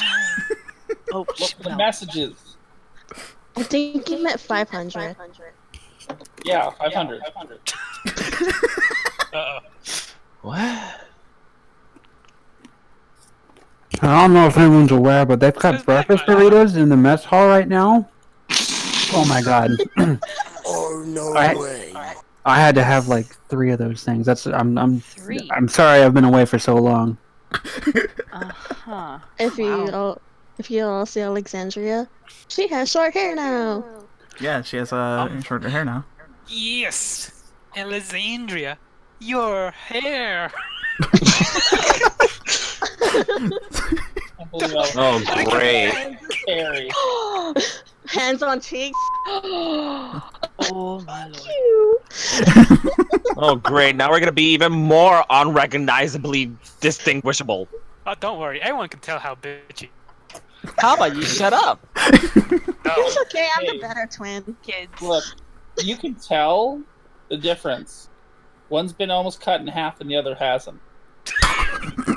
Yeah, that is true. And I take off my shirt. You can put that back on now. Speaking of cuts, there's a whole bunch of bandages around her face. It's gonna happen again. Yeah, Alexandria, I'm sorry, could you say that again? I have a whole bunch which of way you got- bandages around on her face from. What happened to you? Don't ask. As I look at my new Did your sword. hairdresser go haywire? Or... Excuse you, I cut my own hair. You know Oh, that. that explains everything. But the door opens, the double doors open, and Evan sticks his head out and he says, I hate to interrupt, but, you know, business? Yeah. Yeah, guys, business. The Yeah, big green Alexander and white business. children. Okay. And he slinks back into his room. So, hey, Bilge, are you okay? You look like you're like woke. Why are you staring at everything like that? Well, no, I kind of blink a couple times and I'll start to look a little more regular. Yeah, it's kind of getting a little, taking a little getting used to. Holy fuck, Grandpa, you look like a lemon that's been dried out for like 3 weeks. Like, look to them. Are you okay, Bill? My jaw drops. Those, can you? I couldn't quite hear you. Can you lower your head? I lower my head. You look like a lemon that's been drying for like 3 whole weeks out in the sun. I'm sorry. It's just a little lower. Can't hear. Just a little lower. He says you look like a lemon prune. Oh, okay. No. Okay. If he lowers his head, I'll smack. I was waiting for it. Prune, but doesn't he always look like that? Yeah. Damn. You two are next. But like, ever since yesterday, I woke up and I got like these crazy superpowers, and I make myself super huge, and then I drop it again. Yeah, you use the magic word boulder, and just... He's like... Oh, I'm just gonna peek out the door, guys. Business. Boy, big. You vote Grandpa. Fucking Christ. Is that what eating just bacon does? A pure bacon diet? What the fuck? Here I am going to the gym every day, and you eat bacon and get like this? Guys, I go on a diet every day, but come on, don't make me throw my freaking band-aids at you, and that's gross. Get in here. I'll say that's gross. You can see those inside. Shrink down a bit so we can. Those inside Evan's office. You can see he's a little exasperated. He's just. Okay. And so you guys enter into the office, and he looks to all of you and he says, "Well, we have new sightings of an artifact. I'm certain it's not 100% confirmed, but trust me, I happen to know." And he slides over a small, what looks like to be a pamphlet across the desk. If you'd like to take a look, and I'll explain everything. I'll grab it first. Okay, yeah, you slide your hand on him. You can't even read. What are you doing? Yeah, it's Take the pamphlet from him. Yeah. No, I want to flip through for pictures. You can't read.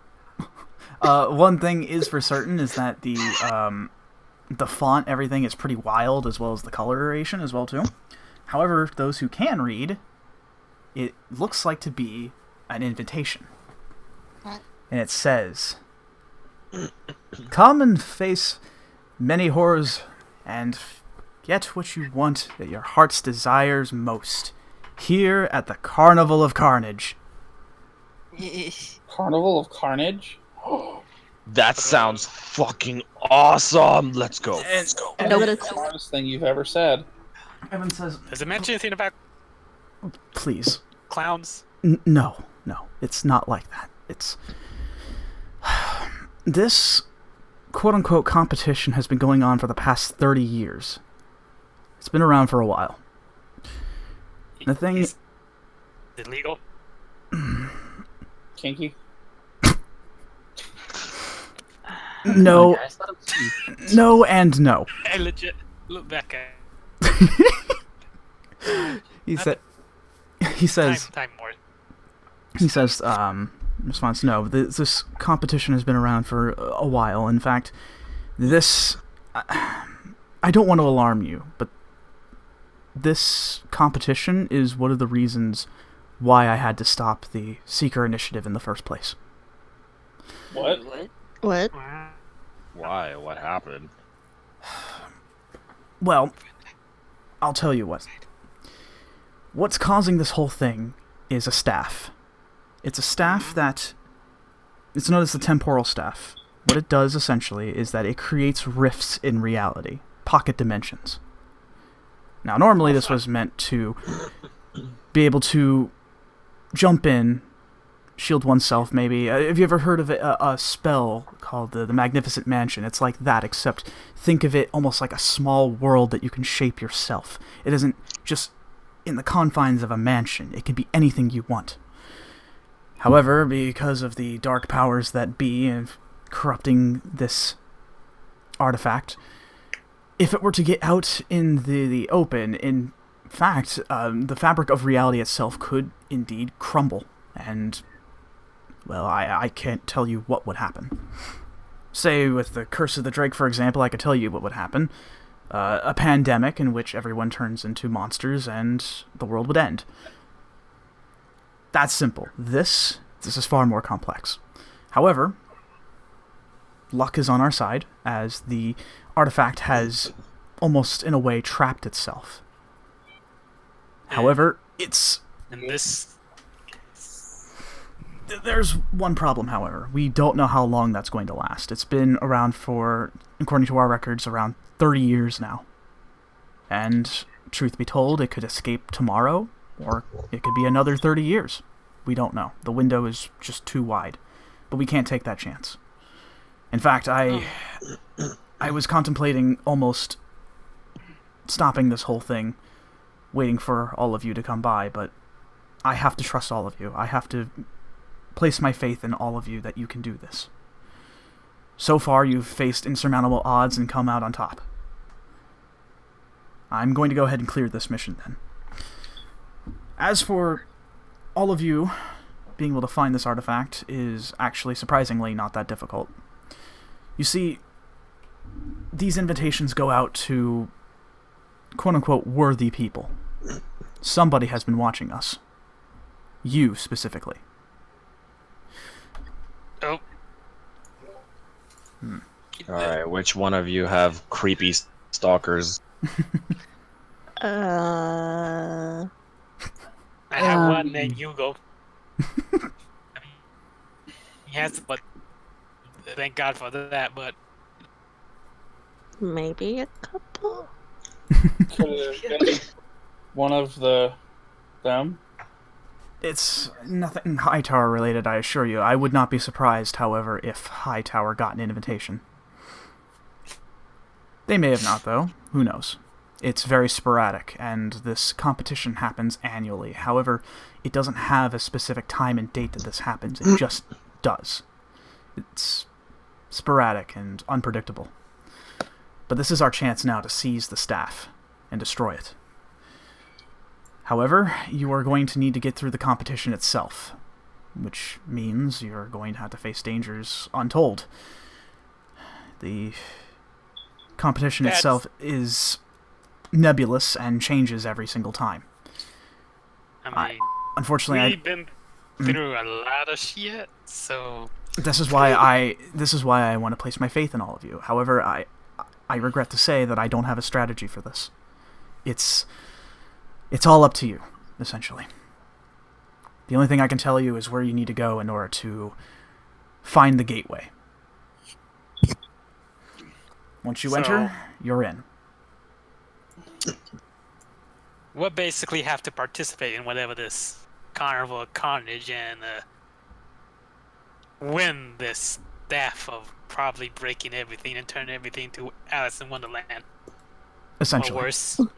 Oh, much worse, I assure you. Is that like a Alice? Okay. That one. But maybe. So, I don't know. you know, the artifacts that we've been dealing with have been getting pretty crazy, so I get you don't know a lot, but you do know what happened to the Seekers before us, so, like, what does all this have to do with the Seekers getting cancelled? That's what I'd like to know. It's... The other commanders in the other branches, in the Europe and Asian branches, tend to in a way, look down upon me for my empathy towards all of you. I don't want to put all of you in a situation where you'll die. Even more, being harmed, for that matter. I don't like that, but I have to place my faith in you.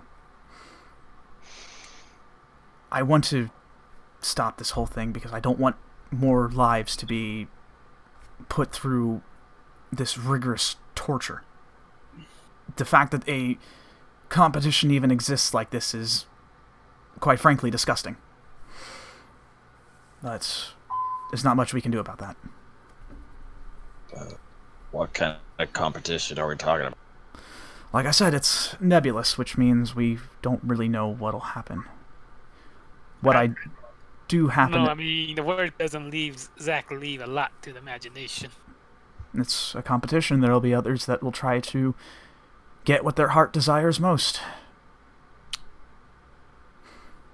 And you think if we win, we will be able to get the staff, right? If you ask for it, yes. Oh boy. Well, that's easy. Alright, well, Bilge, don't make any wishes, because it's all probably going to be bacon. I can also see how this poses a problem just right out the gate. I mean, as a collection of individuals, well, sure, we've all got our own wants, needs, and pursuits. The thing we need to worry about now is that we all have to be unified in this one thing. If any one of us deviates from this, it could spell disaster. This is why I put my faith. Family, but I'm pretty sure we're still. This is why I put my faith in all of you.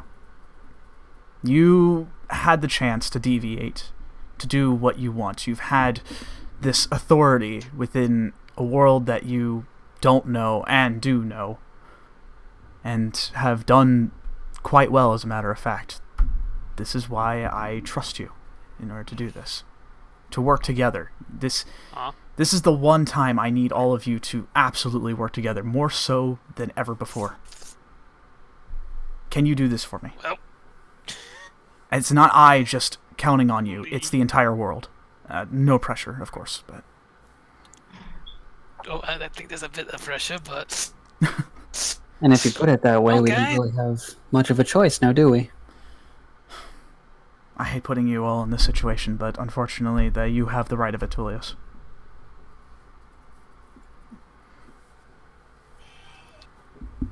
Well, it just seems to me like we need to make the biggest spectacle possible. Have our hearts set on getting this staff. And nothing else as I look around at the room. And stop at Bilge, no bacon. I look at the floor. we can just buy some. You don't even... Well, to be fair, you don't even have to buy it. You just come back to the mess hall, but that's not important. Tulius, I'm glad that you understand the gravity of the situation and that you have your sights set on this. Thank you. As for the rest of you as well, I understand that, you have your own things going on, but when the tough gets going, you get going. So. Anyways. That aside, that's everything that you need to know. The other thing is that the gateway to this competition is here in New York. You don't have to go too far. It's in an abandoned warehouse. A warehouse? And it's abandoned? That sounds lovely. That sounds extremely familiar, as if everything we go to is abandoned. I have begun to notice a pattern as well, too, interestingly enough. Except for that city. That city wasn't abandoned. It may as well be. I hope you all had your tetanus shot. That's a joke. Sweats. A little humor before you all go out to do something so dangerous. Sweats too. I wasn't being serious. Please don't Do not worry. It's gonna be on my mind all day. Look at Alexander. I told him we should have told Dale to take us. Wow, you two. I quickly text. I texted. Do we have our tennis shots? Oh God.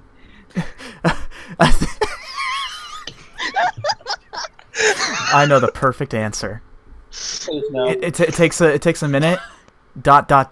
Shit. I start sweating. I mean, they got the ruby shot, right? She gets sweaty and I sweat too.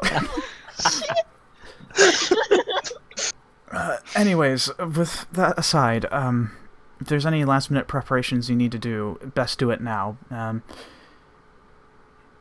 As far as I'm concerned, we're the only ones with knowledge about the staff, so those going in for the competition may not get it, but to be on the air on the side of caution, you best get moving. And Oh boy. please be careful. Work together, be a team. I'm certain you'll come out just fine. Okay? We've got this. Okay. Well then. Off you go then. Good luck. I will be here if you need anything, if you have questions or anything of the sort. You can actually see this sort of look on his face that's far more concerned than he's ever been about your assignments. A very genuine concern over your well-beings. Mm-hmm. As you can tell, just clearly reading his face, not having to roll anything. Alright. Alright, well. Let's all make one last run of preparations, and then we'll meet down in about an hour. Okay. Cool. Alright, so. Preparations, everybody. What do? Do you make sure you have all your weapons? It's not stored anywhere? Other items that you have? Yeah. All the weapons. I already got my sword with me. Yep. I got. You got your windmill shuriken. You're good there. Of the art. What was the name of the artifact, by the way? Oh, the temporal staff. Okay. Alrighty.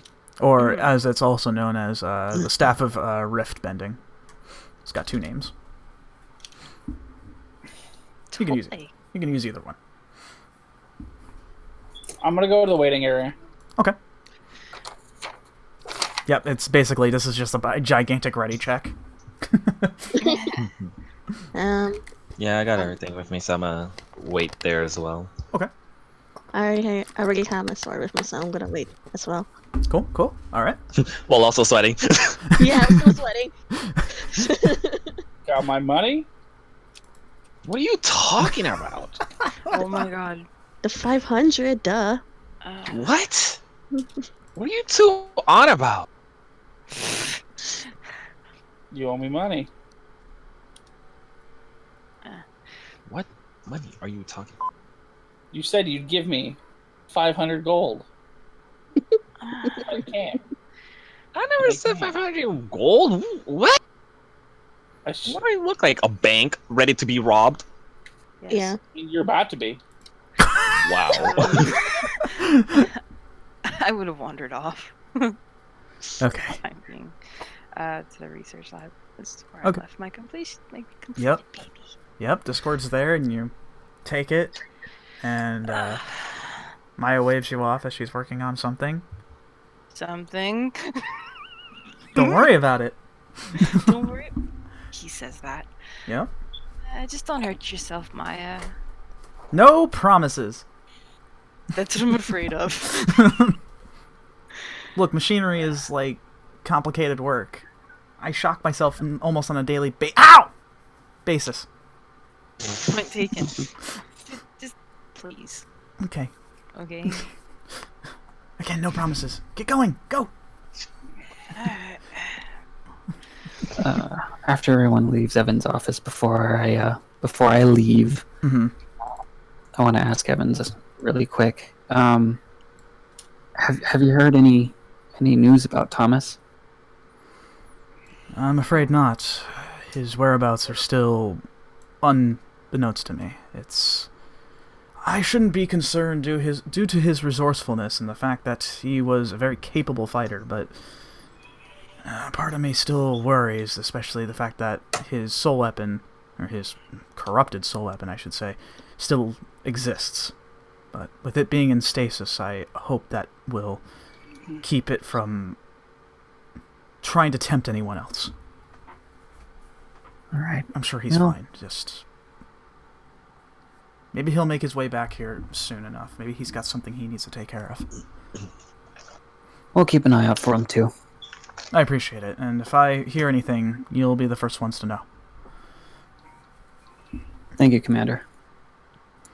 I should be thanking you. Well, thank us when we get back. I like the sound of that. And with that, he leans back in his chair and he goes back to what he was working on previously. Alright, so, is everybody getting ready? I am totally just getting ready. Alright, cool. So everyone's now down at the lobby out not where Evan's office is, but like the bottom floor where you guys start to leave to go back to New York, right? Yeah. Got my rifle. I'm happy. Alright, cool. So you all are now grouped together, the 7 of you once more, as you begin to head out back on the streets of New York. Real quick as a retroactive thing, before you left Tulius, Evan said, there was one thing I forgot in my haste of making sure all of you were straight about this. And he tosses you what looks like to be a small device. He says, one of the technomancers here was able to make this sort of magic detecting device of sorts. It'll help you locate the gateway very quickly. Oh. After all, there are tons of abandoned warehouses around here. Well, all right then. All you have to do is just follow the beeps. Pretty simple. Follow the beeps. Metal detector. Yeah. Yep. It's like a small, what almost looks like to be a cell phone, but it's like one of those PDAs with like an antenna on top. That sounds so old school. What is it? A Dragon Ball detector. Yes. Shaped like a stopwatch. Okay, so you now have that in your possession. So all of you are now heading out to the streets of New York, as you all are. Oi. Mm-hmm. Can you hear me? Yes. Okay, I think it was being goofy. Can I actually hang back in Evan's office till like after Captain Tulius says his piece and then leave? Okay. And Yeah. like, I want to make sure it's just me and him in his office and the doors are closed. Yeah, the doors shut behind you as Tulius leaves.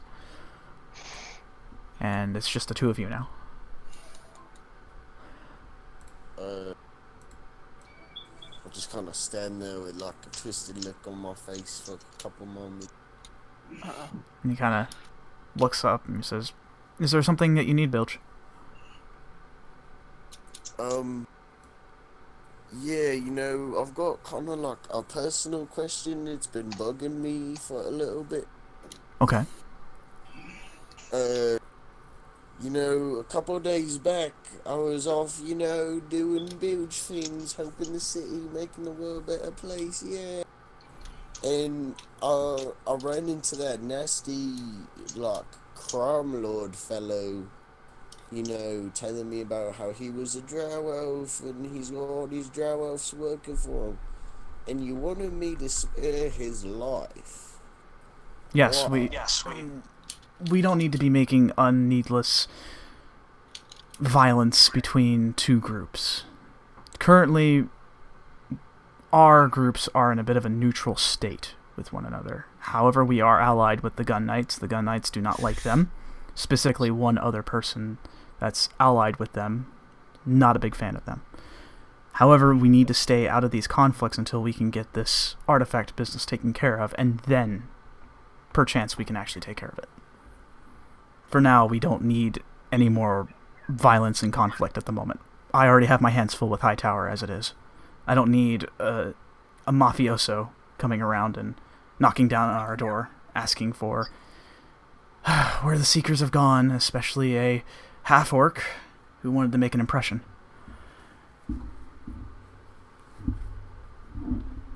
I just don't want anyone hurt, Bilge, that's all. So, like, I had to let some nasty dude keep living because it was a little more paperwork. It's not about paperwork, it's about people's lives. Damn the paperwork, I say. It doesn't matter with me. I do tons of it each and every single day. It's become like second nature to me. I'm talking about actual lives. They are not to be trifled with. Fuck. That's all I'm saying. I'll give you the long story of it, but right now we don't have the luxury of time.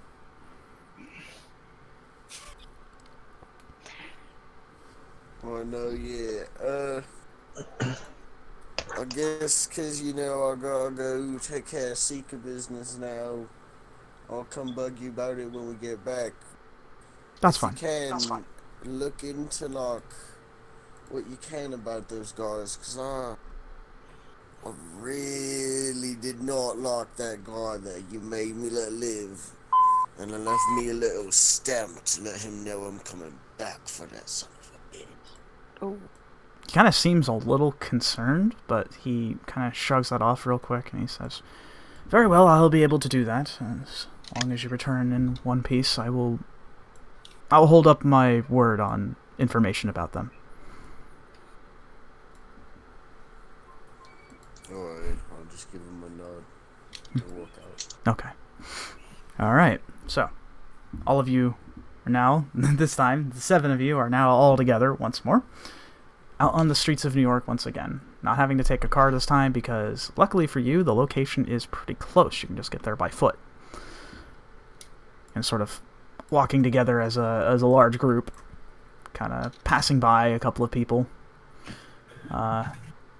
unaware of what's going on. With a little bit of time passes by, Tulius, you have the device in your hands. It starts to beep a little bit as you're starting to get closer to where this supernatural energy is coming from. Yep, just down there. Oh, wait. No, wait, it's getting... Hold on. Go back up about half a block. Now we're gonna... Okay, this is fine. Kind of understanding, like, how this thing works. You do... You know how to use that thing? I mean, it's a magic radar. So it's self-explanatory. You follow the beeps until it's right in front of you. All right. Well, do it. Wow. I elbow his side. Ow. What? I'm just saying. He's trying. All right. That way. It's probably that building right there. Probably. You actually... The beeps are getting faster. Yes, in fact, it is, as it begins to keep beeping as you guys start to head over to a very rusted, dilapidated building as you see rubble, rebar, and iron bars sort of strewn across the place. One side of the wall is covered head to toe in graffiti. You can't even really see the brick line behind it. As one door actually is off its hinges, leading into a massive walkway into this building, and the magic detector is going nuts right now. On a scale of 1 to 10, how abandoned does this look to you guys? Well, at least Abandoned. it's not an actual fucking carbon roll. I mean, if the answer was a fucking clown, you got A good 20. I've been inside worse abandoned warehouses. Yeah, I'd say more of a what the fuck. Yeah. probably haunted though. Oh, Probably yeah. ghost. Oh, I like that one warehouse. A little work, this might be not a bad hangout. Let's 2 slowly feet look out at of Trav. 69. I mean, look at Tulius. No. You know what? No. We have standards, Captain. Not wrong. Gonna Perfect place to commit crimes. Prime right here. If y'all don't mind, I'm just gonna walk backward a little bit. You know, There's all kinds like a of- person in here, stab him real good, and no. Yeah, This is all kinds. I did that too. I was thinking more like a speakeasy, you know, one of those like underground bar sort of things. Well, Off those the are cool radar. too. Is this the warehouse? Yeah. Yeah, the magic detector is in fact going nuts, Alexandria. So you Okay, take from let's that. go in before that thing just explodes on us. You Oh, first, no, no. Grandpa. I don't even think this building's like really standing up, and I'm gonna like walk up and make sure this place isn't about to collapse on us. Yeah, you Like, place give it a your good shaking. yeah you kind of shake it around, and it kind of makes a loud echoing sound as you're kind of shaking metal around. However, it still seems to be just fine, but your hands are now covered in rust. I'm just gonna step back a bit. Um, All kinds of nope. Well, thanks. Well, if no one's gonna do it, I'll just scout ahead then. Okay. So how are you approaching the warehouse itself? Stealthily, Okay, you can roll stealth, just in case. just in case. And then a spooky ghost comes out. No, I'm just kidding. Careful, SpongeBob. You never know. A hobo might be living in here. Careful, SpongeBob. Oh god, it's the raccoons again! Careful, SpongeBob. Okay. Well, he does out. that. Wow. Okay. This stealth is 27. Holy shit, yeah, you are stealthy boy. I flip over my my coat that I wear over my shoulders, and I just go. Yeah, you kind of almost blend into the darkness inside, and your footsteps are not even heard at this point. As you begin to silently creep up inside. What about the rest of you? You guys going in? Yeah, I'll follow right behind. I'm really bad at stealth. Okay. I'll wait for them to do the stealth. Well, since those two idiots are gone, I'm gonna roll stealth. Okay, go ahead. Oh yeah, me too. A 13 plus I forgot. Dexterity, actually, +4, plus dexterity. Plus dexterity plus the suit. Yep, +4. Oh yeah, I can roll That's a 21, stealth I too. believe. 21. Okay, good.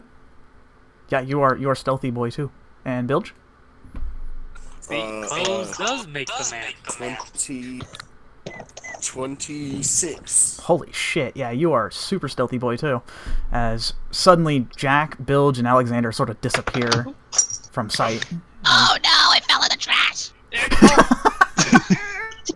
Wait. As I kind of like whisper and calling out to them, I'm going to cast aid on Jack, Tulius, and Alexander. I almost forgot my brother. Thanks.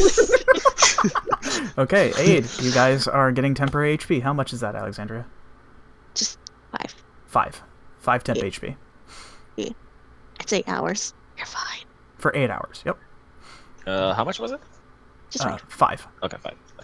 And I'm gonna stuff my way in following them. Okay, roll stealth.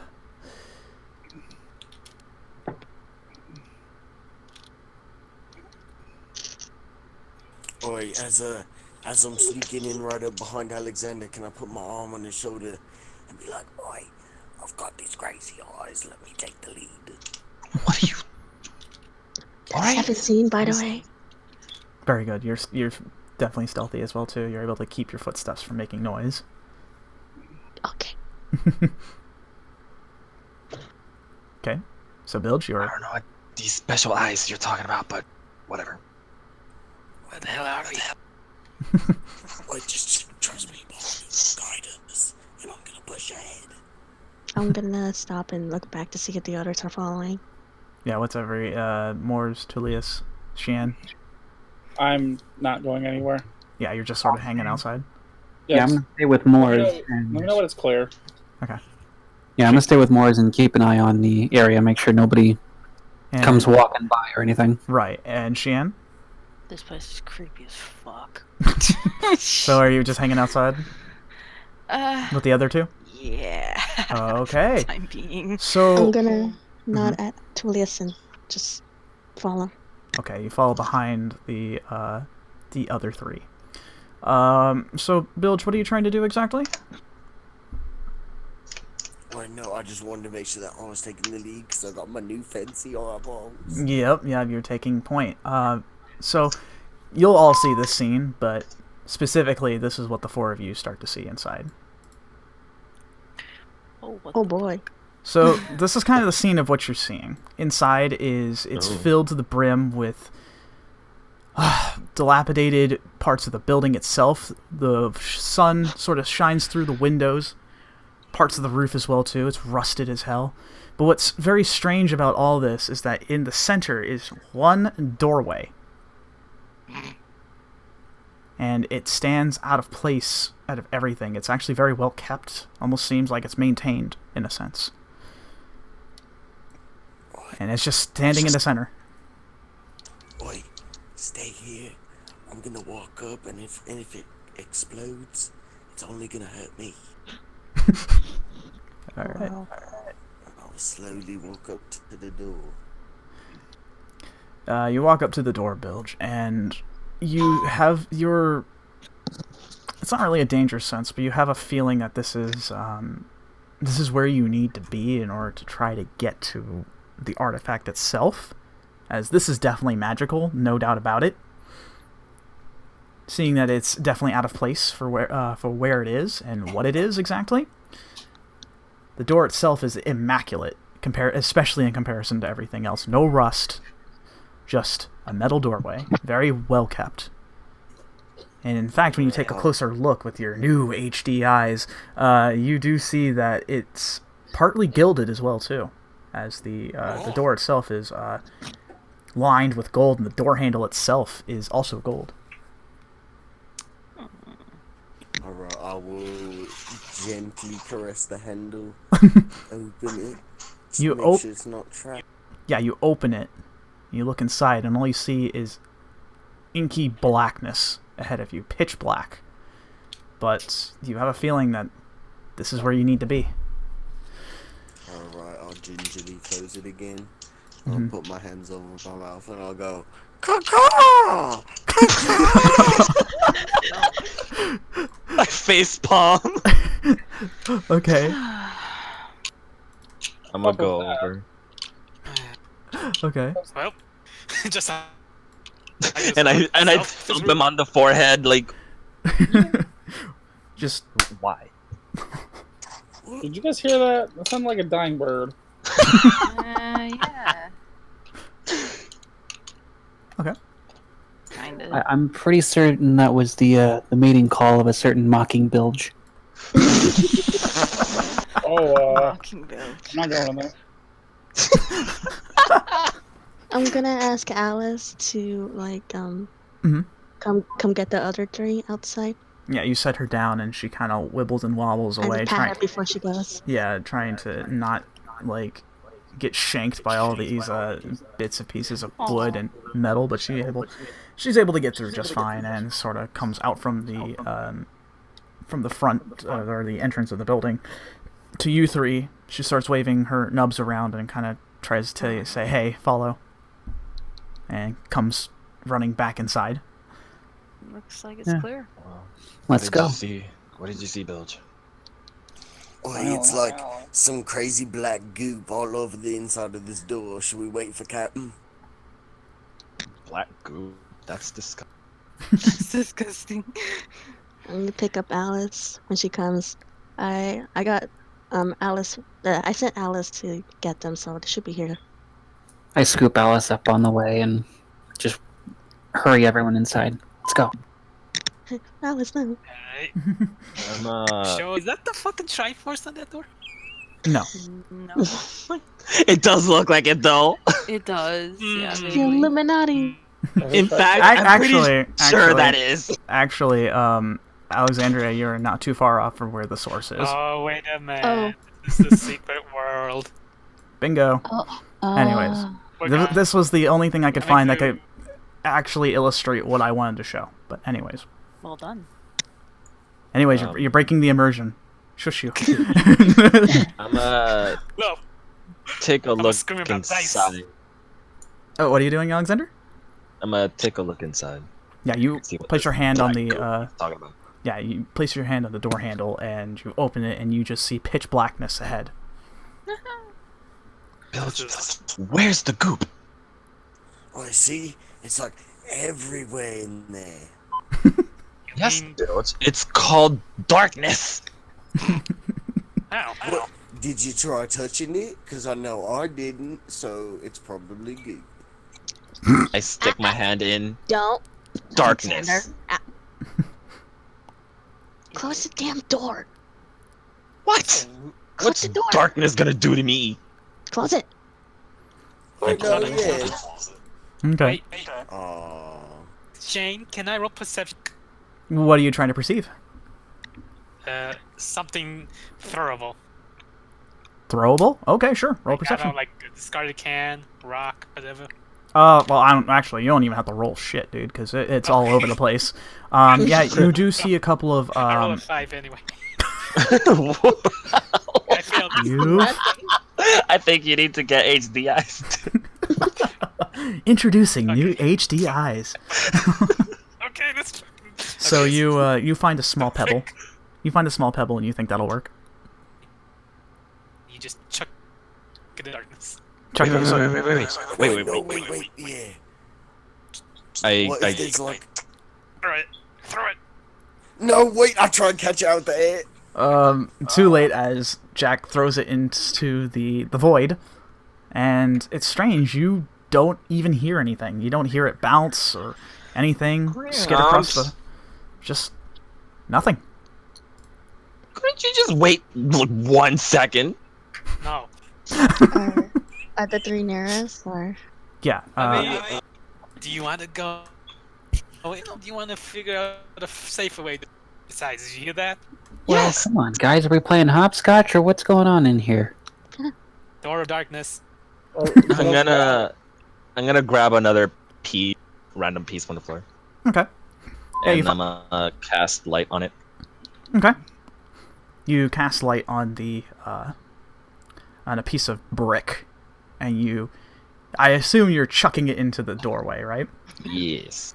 It's okay. So, got a very brightly glowing brick, and as soon as it goes through the doorway, poof, nothing.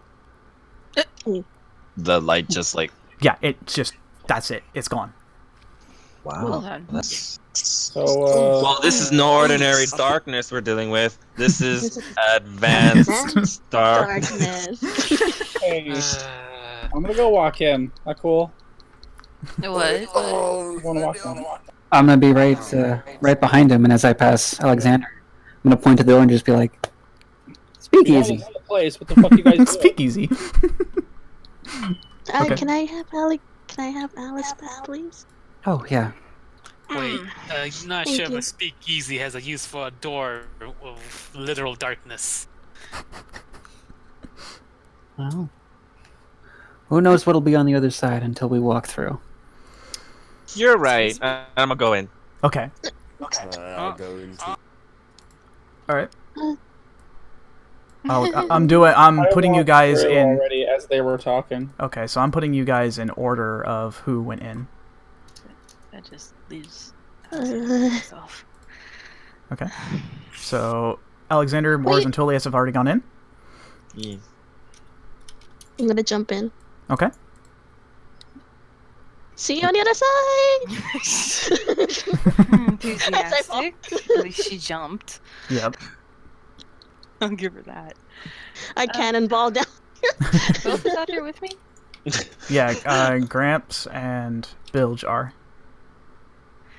I don't know about you, but she's got more courage than you two do. I'm gonna Wait, what? adjust my rifle and step through. Okay. Side. Alright, well, I Go, thought. Geronimo. Okay, I'm so laughing. You guys just jump in and land on the floor, like, just right Stand up, there. you. all right, fantastic. Bilge, you're the only one who hasn't entered in yet. I leave behind a little fart and then step through. Okay, Wow. just a little, and just go right in. All right. Hey, that's my To chair. distract the Stop. enemies. So, anyways, Stinky. as you guys enter through the doorway, your vision is obscured by just the pure void itself, pitch black darkness. And with that, you can't really see anything, but you're still aware of your senses, as it feels like almost nothing. You don't really feel the cold that was from New York earlier. It just is. And soon enough, you kind of try to see if you can see anything. And what was it? Alexander Moors and Tulius, you guys are now standing side by side. Then Alexandria, Xian, Jack, and then finally Bilge. As those who jumped in, it felt like you were floating, and then just you're now on the ground. Hey, Wolfgang. I'm still screaming. Alexandria. Shh. Ah! Alexandria. What? Why are you yelling? Oh. Ah. She jumped. Time for carnage. And with that, you guys start to feel as if you're being watched in here. I got the heebie-jeebies. Oi, How with dark is my it in naked here? eyes, can I look around for anybody, any pair of eyes looking back? You kind of look with your new HD eyes, and I'm still going to keep calling it that, by the way. You don't really see anything, but suddenly something captures your attention as a spotlight opens up in front of you, about 30, 35 feet. You see... See anything in that spotlight? Yes, you see... Hold on. Fucking hell. Wow, thanks, Roll20. Okay. You see a very well-dressed man with snow-white hair and a black top hat lined with purple, and with a masquerade mask and a cane as he's standing on it. And Oh boy. as he's sort of leaning on it, and he looks over to his hat too. He says, well, if it Wow. isn't the people I've been following for the longest time, the Seekers, welcome! You finally arrived. Hope the door didn't give you too much trouble. No, it's just a We door. just walked in. Yeah. Good! Some people tend to think it's trapped or something. Oh, that's archaic, I tell you. Oh, no, Well then, allow me to be the first one to welcome you to the competition. Welcome to the Carnival of Carnage! As he holds his hands up, and he says, yes, save your applause, save your applause. I don't see shit, sir. Where's the music? Do we We're gonna get to that very soon. You see, in this competition, I send out invitations to worthy people, but even then there's a bit of a preliminary challenge that you must face. After all, if I just let every schmuck come in here, it wouldn't be that fun, it wouldn't be that interesting, right? Right. So, and he turns around. What you need to do is solve a little riddle. Ugh. And I do an audible. Ugh. And he just sort of he looks over his shoulder, and you can see the smirk across his face. He's like, I was expecting that. And he turns around on his heels and he says, anyways, so once you get through, the games begin. And he taps his the cane on the floor, and 2 spotlights appear behind him as well too. Hang on. Hello. What looks like 2 guards standing in front, and then behind them 2 doors. And he says, Oh It's this one. so he steps in front, he says, this one should be easy for all of you. He says, once you get through this, I'll explain everything once you get through. But first, you just need to get through the first challenge. And he steps back and he says, it's very simple. These two doors lead into two different paths. One is to the competition, and the other one is to your deaths. These two guards here, these lovely, strapping gentlemen, will answer a question from you. One question for the whole group. If I did that with per person, it'd be too easy. Now, here's the nuance, though. One of these gentlemen always tells the truth, and the other one tells a lie. You may only ask one question and pick one door. We shall see what happens once you get through. Anyways, I'll leave you to it. And he snaps his fingers and then gone. Oh, I think I have an easy solution to that. I think I Well, guys, you guys have fun. I've had enough riddles all freaking week. I turn around and leave. I grab hold of his coat immediately. Oh. I'm gonna look towards Alexander. Yeah, I've had enough riddles for a goddamn lifetime. So we're all allowed. So we all only allowed one question. Yes. You can see, like, that they're standing, their hands behind their backs, sort of regal-like, but you can feel their gaze upon you, expected, waiting for your answer. Pretty sure we just ends up in our ass in the butt creek. Wait, so each of us gets to ask our own questions? No, it's one for the entire group. Oh, okay, group huddle, everybody bring it in. Wait, Oh my god. Wait, what was... I'm gonna huddle in. Am I stupid? But what was the question?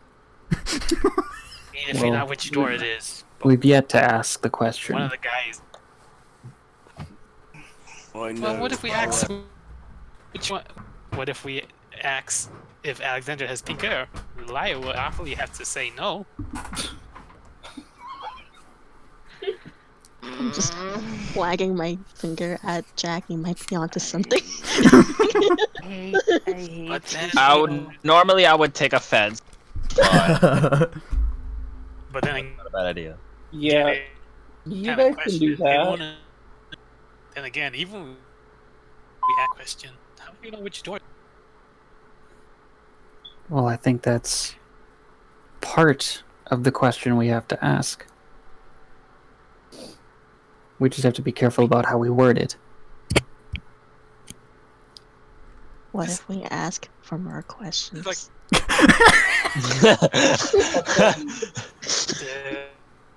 It's real genius about that. You know, this thing's like the kind of thing you can Google. But I'm pretty sure Inky Darkness does. Inky Darkness does not have a search engine. Well, he said What one of if these guys tells the truth, one of them lies. We ask which is what we say is the true door. I hate this. But that riddle still doesn't so help us. much. It doesn't help us. Yeah. So they're both gonna say it's my door. Don't you?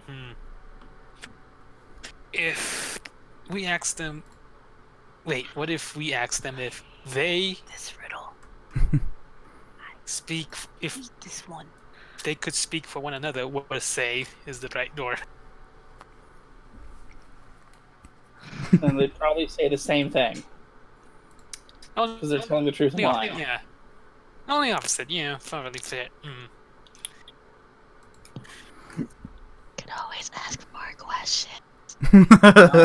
No, you can't. No, What if we ask? Well, no, so like, I'm not too sure how it'll work out because it kind of we have to just go off of luck and pick one. But like, what if we ask this guy, hey, if I walk behind the door behind you, will I die? He'll say yes or no.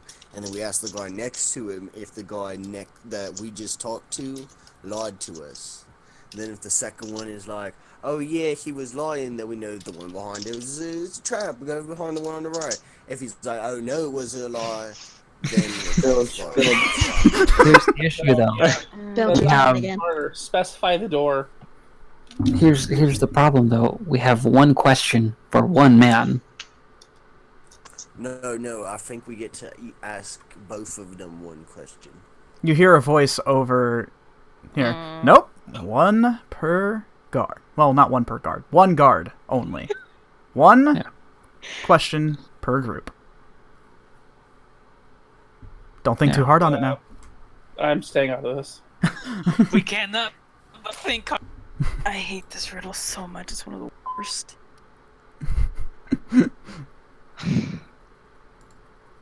Whoa. Are our geniuses stuff? Well, how What about if we this? ask one? What if we ask one and we're like, hey, is the door behind you gonna kill us? And he's like, yeah, and then we all insight check him. We'll know if he's lying to us. That's a little meta. I'm sorry If- if that is. I'm sorry. Whoever is the best judge of character should ask the question and see if that person is lying. Wouldn't that be you? Yeah, I'm just staring at. Either you or me.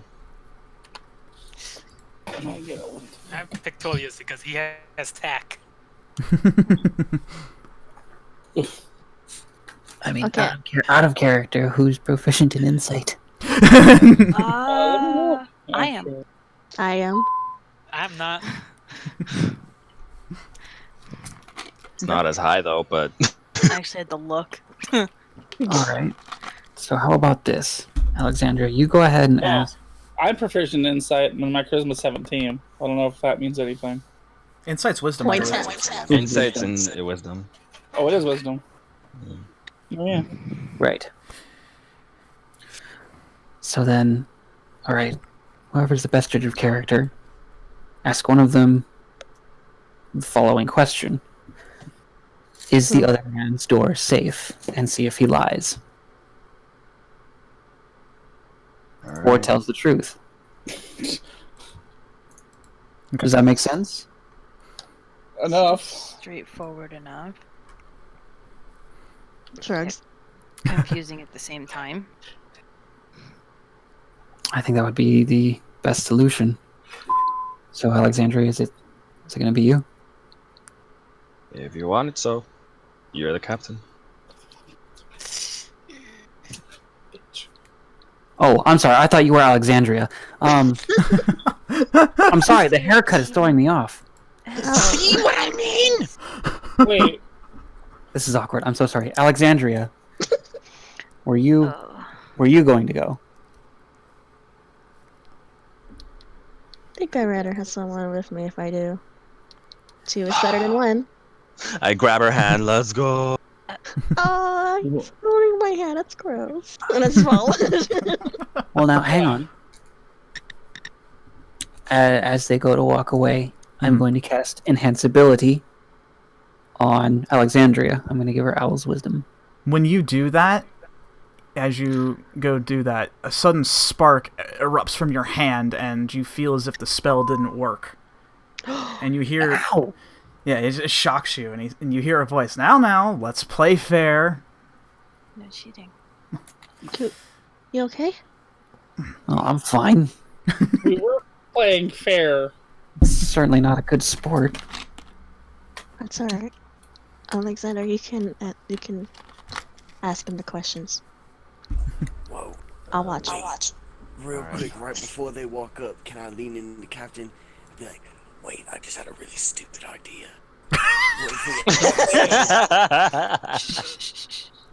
Go on. If instead of asking the god, if it's like, oh, instead of asking him a question, what if we ask him to walk into the door? If he dies, that one's the wrong path. We go down the other one. We can ask him a question. We can't order him to do something.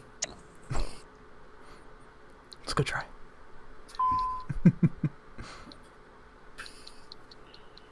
I mean, Elia might refuse to.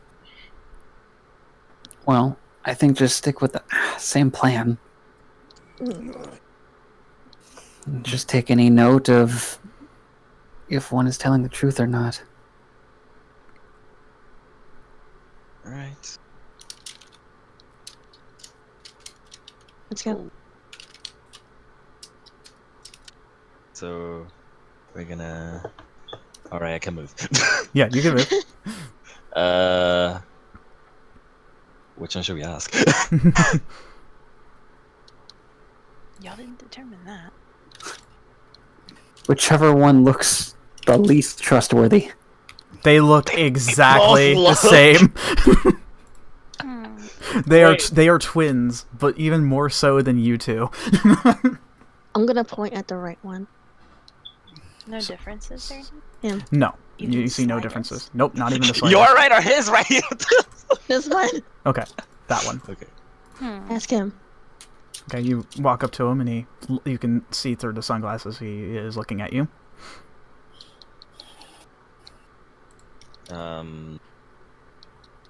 What was I gonna ask him again? Oh my god. Is the other man's door safe? Okay. Or does it lead to the carnival? All right. Hey, bud. He doesn't respond. The silent type. Okay. Is the other man's door safe? He looks over to it, and then back at you. Yes, he says. Insight. Okay, go ahead. Oh, wait, I had to go pee. What he said? He said 18? yes.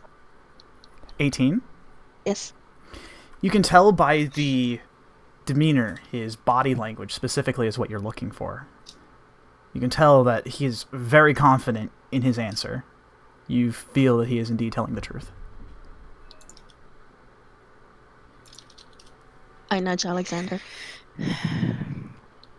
Alright. I'm gonna head back over. Okay. You hear the voice again. Well, that was your question, so what will you pick? Alexandria? Was he right? Or truthful? Just gonna look at. Seems to be telling the truth. Alright. So, That works for me. what they say?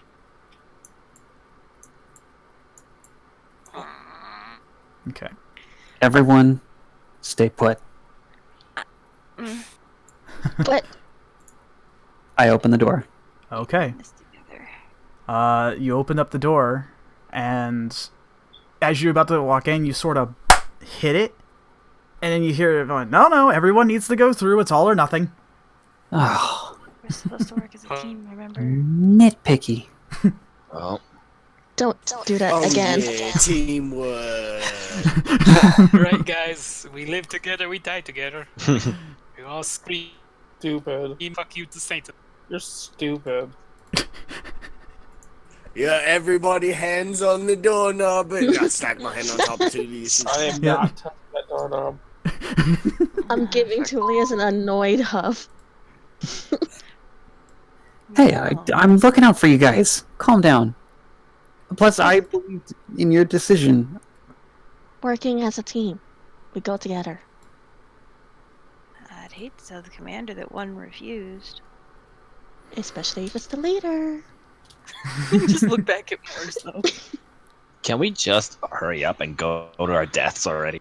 Yeah, it is. Okay. Well, what do you think? Yeah, can we open the death door?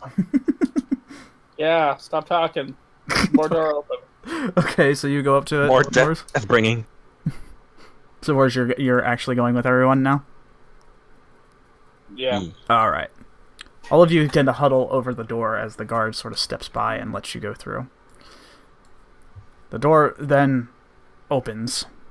You see pitch blackness just as once before. Taking a leap of faith. Oh, fuck yeah, I jumped through. Okay, yeah, all of you begin to pile through one by one, and you feel yourself falling. And God, if I don't die from this, I'm gonna be so pissed. and Hands are sweaty. Mom's spaghetti. and all of you begin to all of you begin to pile through this door, and your vision is obscured by darkness once again. Some of you were able to feel one another, and then suddenly you lose your grip as you're falling. And it almost feels like you're by yourself once again. Pure darkness. Now, I want you guys to, just real quick, go up to the top part of the map, up to the north. Okay. And as you begin to fall, you start to feel yourself sort of gently gliding down, weightless almost. And your feet, your shoes hit the floor. It feels like tile. Oh. And suddenly, your vision is obscured by a bright white. As your eyes begin to dilate and kind of get bearings, you see yourself in another room, and you hear... Oh, what the hell? God damn it. God fucking damn it. You hear the sounds of applause as you guys sort of look up past the lights, and it almost seems like you're in a studio. And fucking what in the hell? And suddenly, in front of you, the man appears once again. Well done, you've done it. Easy, right? Oh, thank God. Otherwise, this campaign would end too early. I feel like this is rigged. Oh, no, not rigged at all. Well then, allow me to formally introduce you to the Carnival of Carnage, my friends. Thank you. Well now, first off, let me introduce myself as the host. My name is Chester, and I will make sure that your experience here will be unforgettable. Now, first and foremost, as we get the show on the road, I need to ask, what is it that your heart desires most? Do not die. I heard Chester. Yes, Chester is his name. You fucking ruined it. Chester. I look over at Bilge, not bacon. No, Graham's already ruined it. Call out to the guy. I keep my mouth shut. Not bacon. He just sort of looks at you and he says, I'm afraid you're going to have to be a little more specific than that. Oi, do you have, like, a fancy staff of... what's the word, guys? Hang on, Bilge, before you get yourself hurt. Yes. Or us.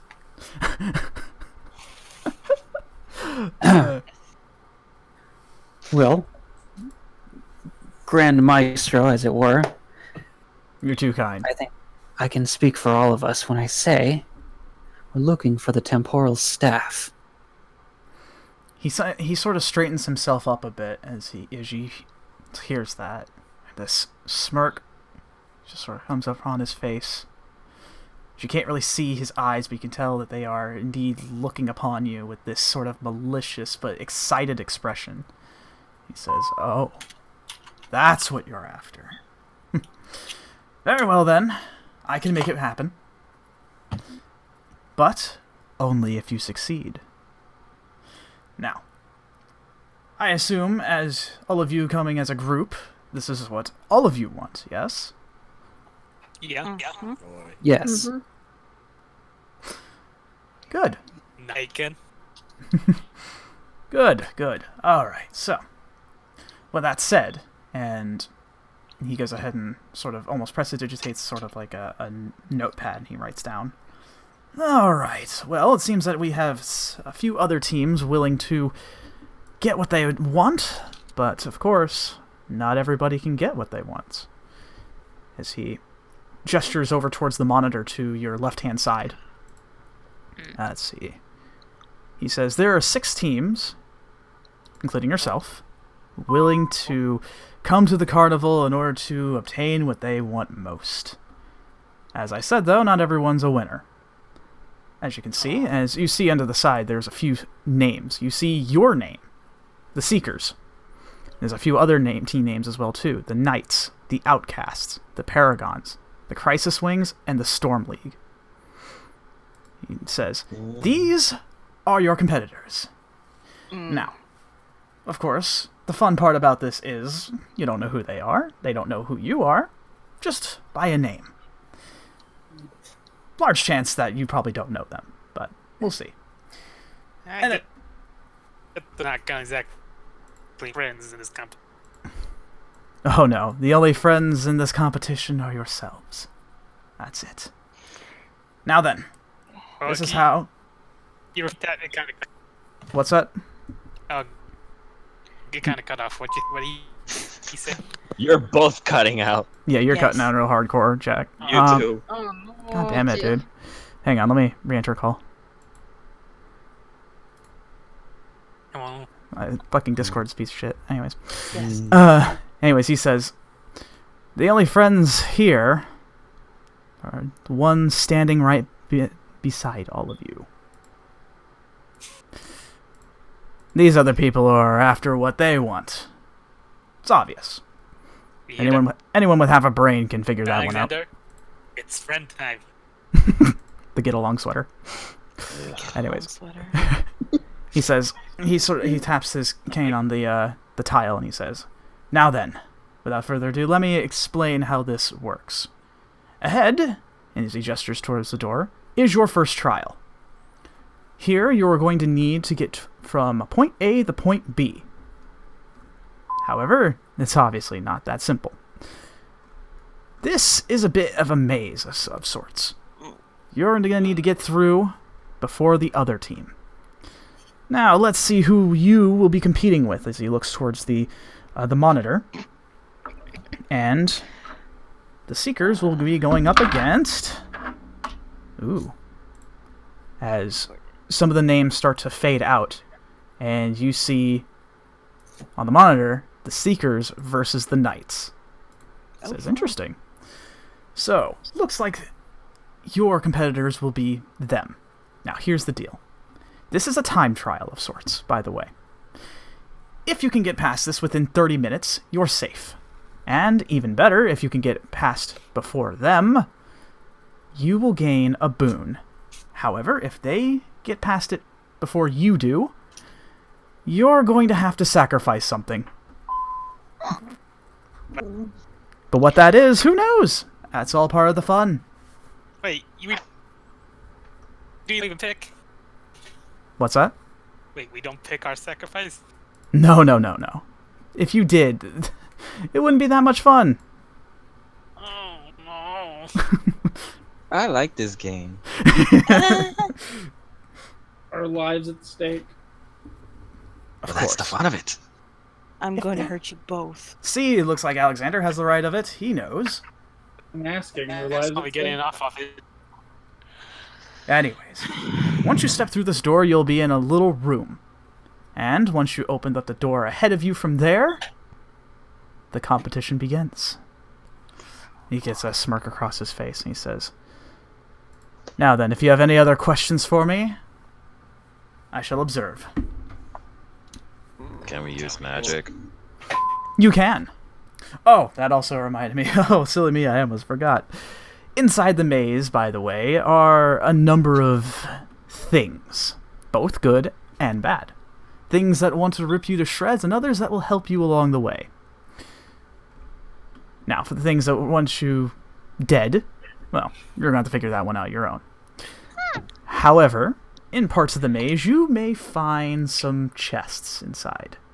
Inside here will allow you to either gain a little extra time, be able to freeze the clock just a bit, to give you a bit of an edge, or you may find something to send their way to cause some mayhem. We'll see. Depends on what you find. Do this, be able to get through the end, make sure you get a good time, and the boon's all yours. Now, Of course, magic is usable. Of course. But there are some magic that I am not privy to. I'll let you figure that one out on your own. You won't even tell us the... Really has the card.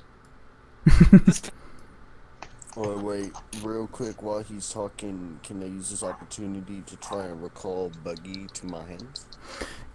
Yeah, which you try do so, and he doesn't appear. Fuck. It takes you a moment, but then you realize, oh shit, I left him back home. He's just sitting in your room, and he's like, oh, Mom, you know, fucking pizza. Oh, God. Anyways. A cat. So, he stands at the doorway, and he says, well, if there's any other questions that you may want or need to ask, you're more than welcome to. Until then, I would like to watch. And with that, he snaps his fingers, and boom, out. Leaving all of you inside the lobby. I instantly run up to the door and see if I can open it. Yeah, you do so, and the door definitely opens. Oh, I open up the door and run inside to see what I can see. Well, okay, there goes our time. We start. Well, not quite. He said, if you recall, once you get in, that's the start, but it won't officially start until the door beyond this one opens. Oh. Yeah, there'll be one more. Yeah, inside builds you see 2 torches lit. It seems to be a very strong juxtaposition between the modern sort of design inside the lobby, as strangely enough you get this sort of game show vibe going on as you see cobblestone wall and sort of this old time-worn floor underneath the stone floor, with 2 torches lit on each side. And a stone door awaits in front of you. I'll walk up to the stone door. Mm-hmm. I'm pretty sure I can't open it, so I'll just wait. You most certainly can open it, but that is your choice. If you want to start the timer, you may do so. Oh, no. Yeah. I'm waiting. Okay. For the team. Guys! Yeah? Yeah. Let's go! Quicker! He said time trial! It doesn't start yet. Calm down. So, how are we gonna do this? Are we gonna... Boy, I guess we need to set up some sort of marching order. I think we should play dirty. No, yeah, I like thinking playing once we dirty. get in there, it's gonna be like a maze, he said, so we're probably gonna get split. So why don't we like set ourselves up into 2 teams, and then whenever we find these drifter guys, they'll have to always fight at least 3 of us. I mean, Wait, 4. I don't like the idea of splitting up. Hold on. Do all of us have to be at the end to win, or one of us? You hear a voiceover, what sounds almost like an intercom, and he says, as long as one of you makes it through and presses the button at the end, you succeed. Oh! Fuck yeah, we should definitely split up. The more area that we're covering, then the more likely we are to get to the center. If we're splitting up, we need at least someone else. You know, buddy system. Okay, I I agree think it should be... I would say no more than 2 groups. Yeah. I think me and Moore should be on different teams so that everybody's got someone beefy. Someone in the front line. And then we should probably split off, like, Alexander and Xian, you guys can pack some heavy damage. And then, like, Tulius and Alexandria, you guys can both support. Always. Of course. So, who's picking teams? Get to pick them. There'll be 1 team of 3 and 1 team of 4. Oh. Well, I also have some healing ability. So if I end up being on the smaller team, I got that covered. So then, How about this? Oh, It'll shit, be I'm feeling too. it'll be myself, Jack, and Bilge. No, and Moors. Myself, Jack, and Moors. Then Bilge, the twins, and Xian. You four take the other direction.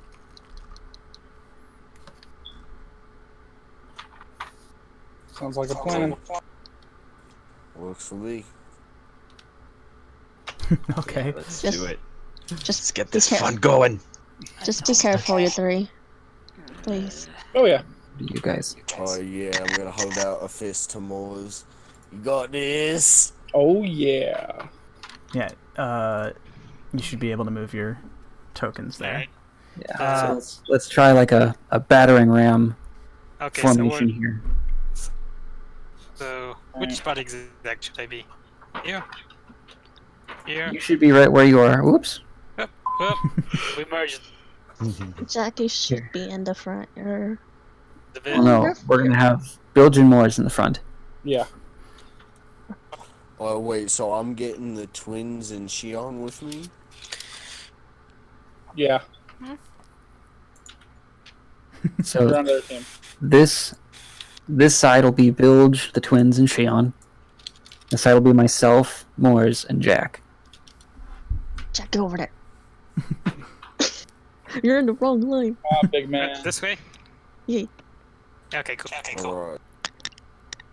Just saying, Bilge goes guys. here. Make sure that nobody really gets too far split up, because we have no idea what to expect from these night guys. I'll wiggle my fingers in the air. Whoa. So See you now, all turning your toes. because he mentioned about weakening the other team. Should we go on full on weakening the other team? Alright, fuck yeah. You see a knight, you stomp them to the ground and keep looking. Honestly, yeah, the gloves are off. All of us work You together. hear the intercom over again. I believe you're under the wrong impression. You will not be meeting them. You see, this is set up in two different instances, you see. However, you will be able to possibly find something to send over their way to cause a little bit of mischief. Oh yeah, I like this Add a game. character. Oh fuck, it's Mario Party. No, I'm thinking of something totally different. The more the merrier. It's Gambit. Good. Okay then. Alright guys, we hold gotta on. get started as soon as We can possible. send some. Bilge. Can they send something to us? Yeah. You over again. They most certainly can. Fuck us. I most certainly will. Alright, All fair in during love and war. time. Before we During this go. time, I'm take off my coat from off my shoulders and wrap it around my waist and Okay. unleash the wings. Yeah. Bilge, please do not go running. At least let us know where you're going so we can follow.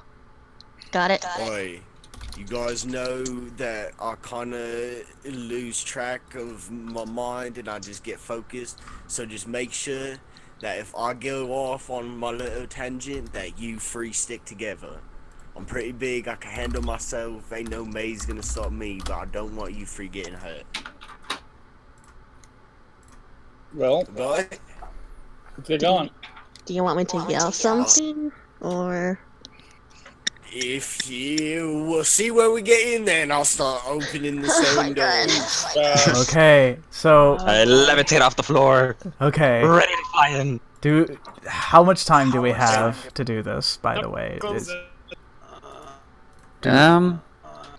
First scene! First scene! 33 minutes, I would say, because it's almost 1.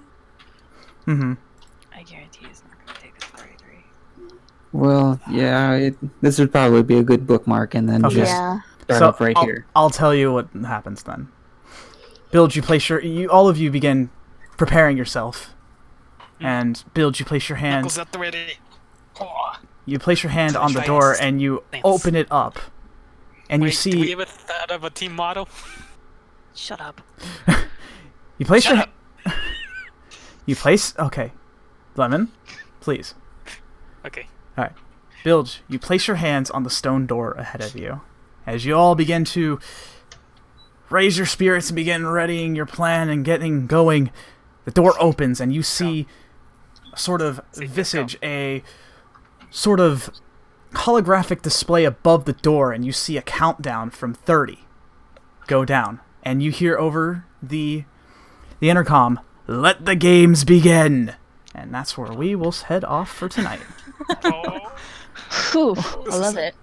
I love I'm furious. So I didn't really want to interrupt, but I wanted to say, as soon as I swing the door open, can I pop the shield out and summon the bilge hammer? Yes, absolutely.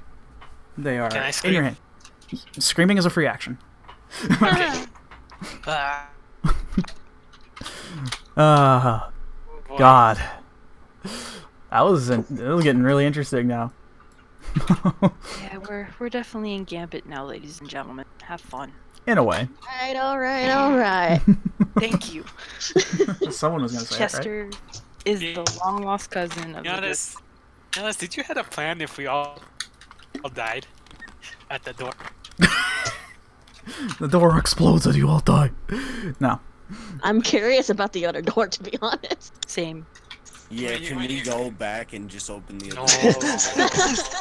You know, I had everything writing on her decision. Whatever Alexandria said, whether it was right or wrong, that was the door I was picking. Yeah, you guys did really well with that. That was basically the right way to handle it.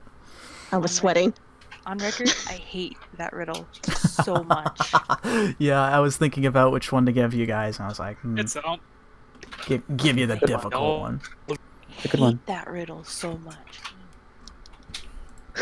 Ah. I didn't send the seekers to their deaths. I'm good. I'm fine. I Oh, just you said to no one. I feel accomplished. You I did it. saved you all. You know, it's funny. You have labyrinth. Yeah. I'm gonna hurt you. Yeah, I'm just telling you right now, this is gonna get more interesting as this goes on. So. I'm looking forward to the next one. Oh, big same. Yes. Yeah, safe to say I'm gonna be on pins and needles the entire bloody time. Ah, yes. The classic question of, is it next week yet? Yes. Soon though, soon. Ah. Oh yeah, I cannot wait to use this full 80 feet of movement per round to book it through this maze. Wow. Watch you get lost. And hit a wall. That's the point of a maze. Yeah, I was gonna say it's a maze. Of course, we're gonna get lost. And you know what the really fun thing is about this too? Is that once you guys solve it, I'll show you what the whole thing looks like. Oh, Lovely. Like I said, I man moded this whole thing tonight. Usually, I'm pretty quick What on. does it even mean? What? What's it? Like I was hyper focused on making this work. Oh. Like I said, man mode. So. Oh, it's gonna be fun. Well, as they say, go fish. Hang on.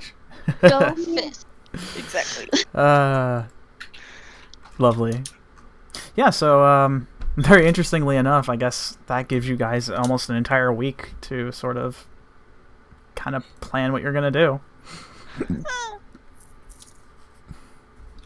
It seems like you got a solid plan already, though, so sounds like you'll probably just stick with that. Go in, hit a dead end, cry. Just remember, crying's a free action. Dead end, just turn around and just curse the dead end while you leave. Free. I should have taken Siege with me. Oh. Just ran through all the walls. I'm just gonna press W and then. Wait, so what specifically did the doorway open into? Like the second stone? Exactly. Wait, so the start of the maze itself? Yeah. All right, I might as well reveal the little area. Oh wait, no, I thought you did, and I just wasn't. No. paying No. attention. No. You want to wait then? Yeah. Okay, alright. Wait, what? Still just thought that there was going to be that I already revealed part of the next part of the map. I did not. I will once start of next session though. Oh boy. I'm excited. So yeah, I hope you guys had fun because I know I certainly did. I miss being in the DM seat again. There will be plenty more to go. I am very eager to see how this all will be sorted out. Because, oh boy. Fine and gentlemanly fashion. This will either go really well or really horrible. We'll see. It'll be fine, don't worry. Anyhow, it's late. I should let you guys go. Alrighty. Yep, thanks for joining, everybody. Thanks. I'm glad to be able to get back into this again. All right. And as for all of you out there watching, thanks for joining us as well, too. More to come next week. Stay tuned for part 2 of the Carnival of Carnage. Fun stuff. Yay. Get excited, because it's going to get real fucky. All right. Have a good night, everybody. Good night, everyone. Good night. Go fish! Yeah. Wrong character.